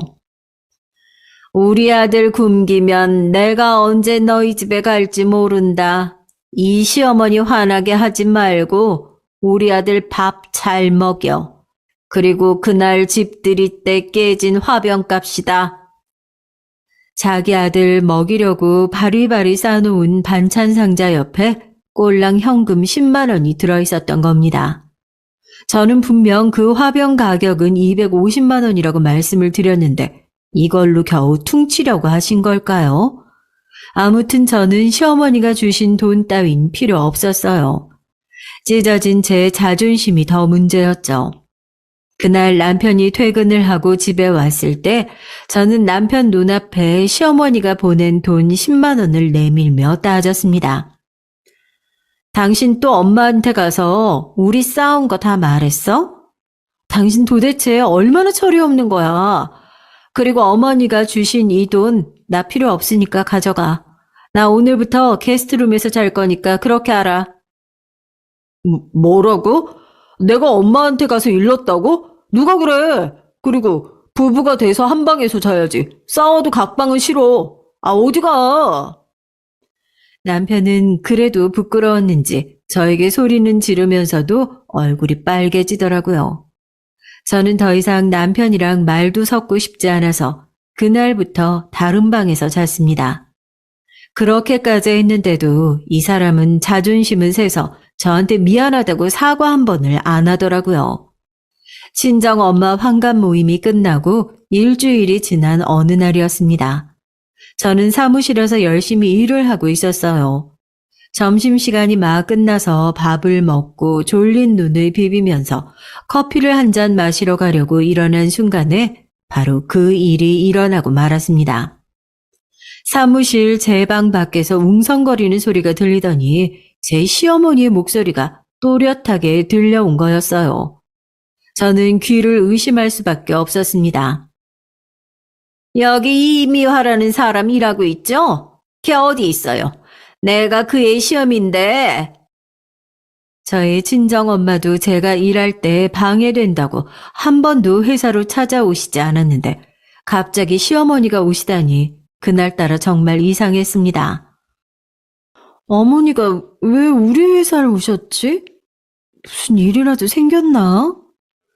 저는 의아한 생각이 들어 사무실 밖으로 나갔어요. 그런데 제가 나가자마자 시어머니가 저를 보더니 다짜고짜 제 멱살을 잡는 것 아니겠어요? 저는 영문을 몰라 눈을 깜빡거리고만 있었습니다. 여기 있네, 인연. 너 잘 만났다. 어디 감히 우리 아들이 번 돈을 그렇게 함부로 쓰니? 어머니, 여기 왜 오셨어요? 이거 왜 이러세요? 놓으세요. 놓고 말씀을 하세요. 저도 너무 어이가 없어서 어머니의 어깨를 잡고 제게서 떼어내려고 힘을 썼습니다. 시어머니는 화가 나서 씩씩거리시며 제 멱살을 탁 놓더니 다짜고짜 제 뺨을 때리시는 거예요. 눈앞에 불이 번쩍 오르는 느낌이 들었습니다. 저는 빨갛게 달아오는 뺨을 부여잡고 기가 막혀 소리도 못 지른 채로 멍하니 어머니의 얼굴을 쳐다만 보고 있었어요. 그와 반대로 어머니는 기세등등해서 저에게 삿대질까지 하시면서 소리를 치는 게 아니겠어요. 그런데 그 내용이 정말 제게는 기함할 정도의 어이없는 내용이었습니다. 이년아, 네 친정어머니 환갑 선물로 100만 원이나 줬다면서? 왜 내 아들이 번 돈으로 네가 생색을 내고 지랄이야. 우리 아들보다 돈도 못 버는 것이 지 친정에다 큰 소리 치고 싶었나 보지? 누구 좋으라고 호텔 뷔페에서 잔치를 해? 사돈에게 돈을 왜 주고? 어머니, 그 사람이 그렇게 말해요? 말도 안 돼요. 제 돈으로 드린 거예요. 그리고 호텔 디너도 제가 예약한 거고요. 제가 왜 남편 돈을 쓰겠어요? 남편이 오히려 제 돈 가져다가 막 선심 쓴 거라고요. 저번에 어머니 가족 집들이 했을 때도 그래요. 그 사람 우리 결혼식 때도 돈 한 푼이라도 쓴 줄 아세요? 친정엄마 환갑 때도 선물 하나 안 사간 사람이에요. 뭐? 내 아들이 그럴 리가 없어. 이거 어디서 거짓말을? 저는 기가 막히고 어이가 없어서 제 멱살을 잡은 시어머니를 바닥에 힘껏 뿌리쳤습니다.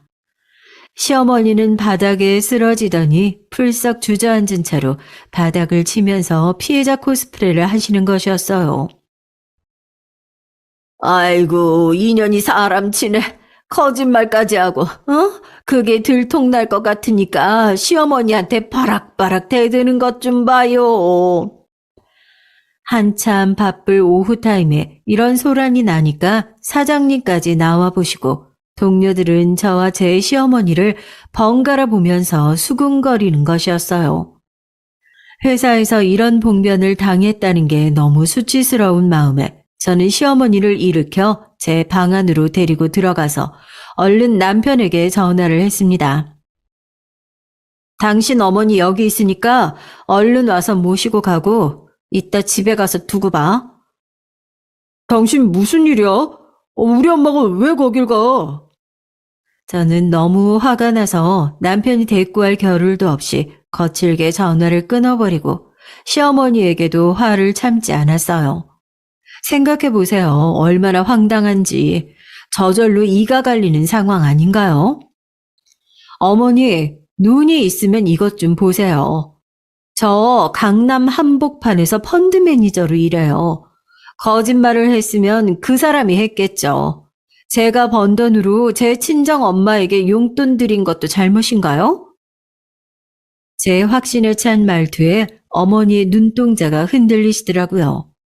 그래도 어머니는 제가 사실대로 말씀을 드려도 믿고 싶지 않으셨는지 목소리가 떨리면서도 끝까지 제 남편 편이었습니다.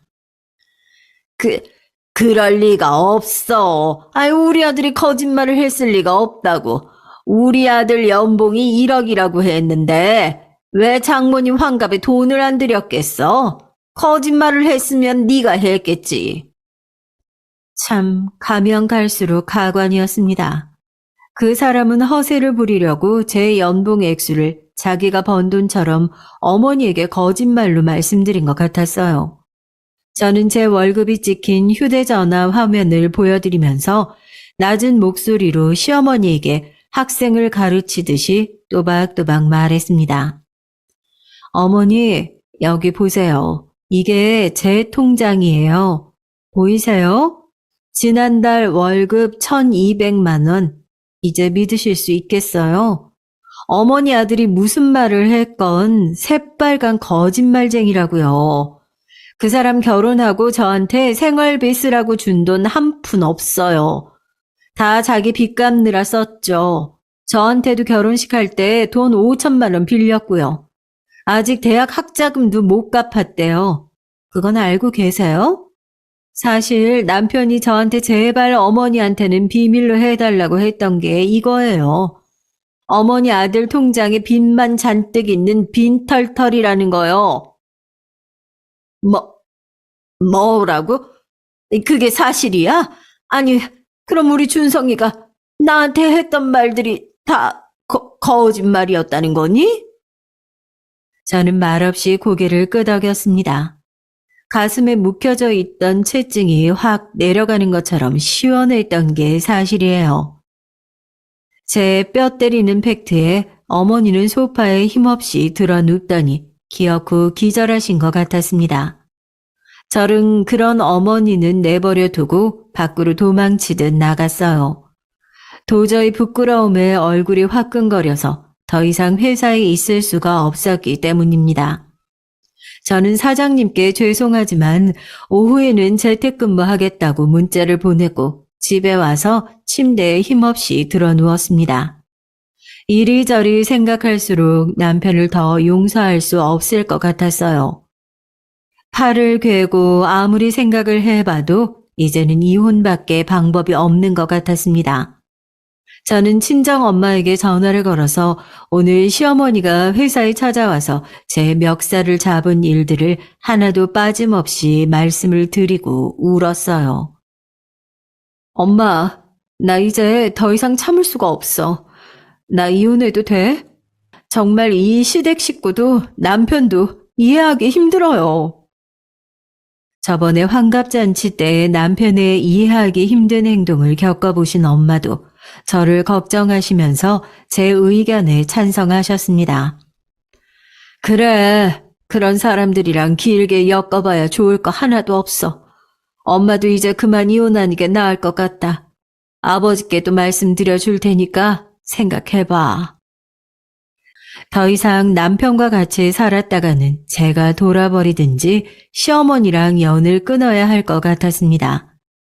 그날 저녁 남편은 시어머니를 시댁으로 데려다 준 후 집에 들어와서 바로 무릎을 꿇더라고요. 참 값싼 무릎이에요. 그리고 저한테 두 손 모아 싹싹 비는 것이었습니다. 자기야, 정말 미안해. 내가 엄마 앞에서 차마 사실대로 말을 할 수가 없어서 그랬어. 어머니가 하신 말씀 듣고 자기가 황당했을 거라는 건 나도 알아. 하지만 나도 우리 부모님 앞에서 당당한 아들이 되고 싶었어. 어디 가서 자랑할 수 있는 그런 아들 말이야. 그래서 거짓말을 좀 했어. 그런데 어머니가 거기를 찾아가실 줄은 나도 정말 몰랐어. 하지만 저는 남편의 말은 듣지도 않고 얼굴을 굳힌 채 아무 말도 하지 않았습니다.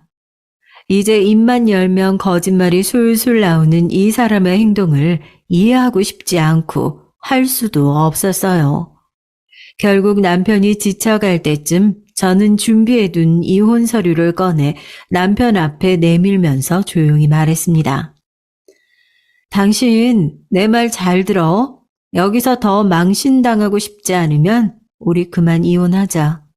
우리는 처음부터 잘못된 만남이었어. 내가 그걸 깨달은 게 오래 걸렸을 뿐이지. 난 당신 같은 거짓말쟁이랑은 절대 못 살아. 부부간에 신뢰가 바탕이 되어야 하는데 당신은 그 누구한테도 믿음을 못 줄 사람이니까. 저의 폭탄 선언에 남편은 망연자실해서 주저앉았습니다. 그리고 끝내 제 다리에 매달려서 울면서 애원하더군요. 자기야, 나 자기 없으면 어떻게 살라고 이런 모진 말을 해? 차라리 내가 엄마를 버릴게. 자기는 나 안 사랑해? 나 아직도 사랑하지. 응. 내가 당신한테만은 거짓말 절대 안 할게. 맹세할게. 제발 나 버리지 말아줘. 남편의 치졸한 변명을 들으니 이 사람이 내가 좋은 게 아니라 내 경제적 능력에 기생충처럼 기대 살려고 하는 게 아닌지 합리적인 의심이 들었습니다. 그러면서 이 사람이 더욱 싫어지게 되더라고요. 내가 자기를 버리는 게 아니라 당신 잘못으로 이혼하는 거야. 그 사실은 헷갈리지 말았으면 좋겠어. 그리고 내가 충고 하나 하는데 앞으로 좀 진실하게 살아. 아무도 버릇처럼 거짓말로 자신을 포장하는 사람 따위는 안 좋아해. 자기야, 기다려. 나 버리지 말아줘. 하지만 저는 남편의 말을 더 이상 들어줄 생각이 없었고 짐을 싸서 친정으로 돌아갔습니다. 이렇게 전 이혼을 선언했고 그 집을 나왔어요. 그 이후로도 남편은 제게 한 번만 만나달라고 줄기차게 전화를 걸고 톡을 보냈지만 저는 이혼 법정에 가기까지 남편이 무슨 말을 하든지 마음을 바꾸지 않았습니다. 물론 만나주지도 않았고요. 이젠 남편이 콩으로 매주를 쓴다고 말을 해도 안 믿어지는 걸 어떻게 하겠습니까? 그렇게 남편과 저의 1년 남짓한 결혼 생활은 이혼 소송을 하면서 끝이 나고 말았어요. 제 마음 같아선 얄미운 남편을 사기죄로 실형이라도 살게 하고 싶었지만 친정 부모님이 그것만은 말리시더군요. 아무리 권서방이 잘못한 것이 맞다고 해도 사람을 그렇게 궁지에 모는 건 안 된다. 사람이 궁지에 몰리면 무슨 짓을 할지 몰라. 그러니까 그냥 이 정도로 끝내는 게 좋겠다. 이혼 법정을 나오면서 저희 부모님은 지친 저를 위로하셨습니다. 그때 저는 부모님께 진심으로 죄송했고 감사했어요. 아직도 아버지의 마지막 말씀이 제 머리에 콕 박혀서 떠나지 않고 있습니다. 아직 네 인생 끝나거나 잘못된 거 아니니까 가슴 펴고 당당해지렴. 우리 딸, 아빠는 언제나 너를 응원한다. 이혼 한 번 했다고 인생 다 끝나는 것 마냥 슬퍼하지도 자책하지도 말아라. 알겠지? 아빠는 우리 딸 믿어. 아빠, 정말 고마워요. 제가 끝까지 비혼주의 지켰으면 이런 일도 일어나지 않았을 텐데. 정말 죄송해요. 제 고집으로 이런 일이 일어난 것 같아서 마음이 너무 안 좋아요, 아빠. 아니다. 결혼 자체가 잘못된 게 아니야. 권서방 그 사람이 잘못된 사람인 거지. 네 잘못 절대 아니니까 우리 딸 앞으로 혼자 살아도 좋고 다른 좋은 사람 만나도 괜찮아. 네 마음 가는 대로 해. 아빠는 네 인생 응원한다. 알았지? 저는 친정 아버지 품에 안겨 뜨거운 눈물을 마음껏 흘렸습니다. 그리고 아무 미련 없이 그 신혼집을 팔고 남편과의 관계를 완전히 정리했어요. 남편은 어떻게 되었느냐고요? 그 사람은 저와 이혼하고 얼마 되지 않아 시댁에서도 쫓겨나고 시어머니에게도 절연을 당했습니다. 어머니도 곧 그 사람의 실체를 알게 되셨을 거예요. 그리고 거짓말만 일삼는 아들은 뒷바라지조차 해주고 싶지 않았던 모양이죠. 이혼 소송이 진행되는 동안 남편이 살면서 했던 거짓말들이 드러나자 시댁도 발칵 뒤집힌 것 같았습니다. 특히 시아버지랑 시어머니는 남편이 착하고 바른 인성을 가지고 돈도 아주 잘 버는 아들인 줄로만 알고 있었는데 남편의 거짓말 투성이인 실체가 드러나자 거품은 물고 쓰러지기까지 하셨어요. 시부모님도 남편에게 학을 떼셨나 보더라고요. 그렇게 시댁에서 쫓겨난 남편은 지금은 어느 시골의 조그만 오피스텔에서 아무 일도 안 하고 백수로 지내며 매일 술만 마시고 있는 최악의 상황이라고 하네요.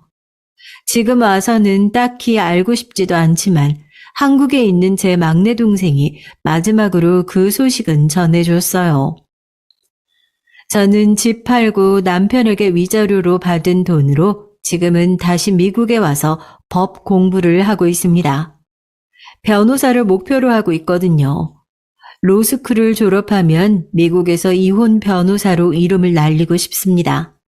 살면서 부당한 대우를 받아도 남편이나 시댁 식구들이 무서워서 아니면 이혼 후 혼자서 살아갈 일이 막막해서 이혼을 못하는 불쌍한 여성들에게 저는 돈 안 받고 힘이 되어주고 싶거든요.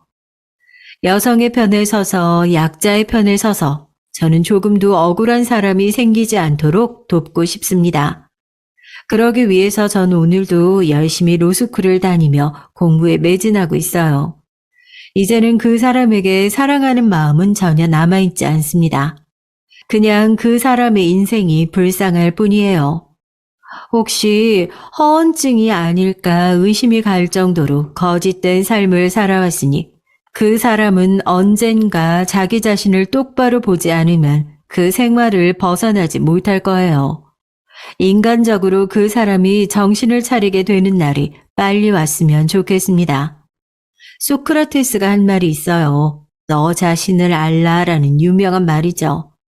자기 자신을 속이기 시작하면 그게 남을 속이는 결과가 되고 그렇게 거짓말을 반복하다 보면 그 거짓말을 자신도 모르는 사이에 정말이라고 믿어버리는 경우도 많습니다.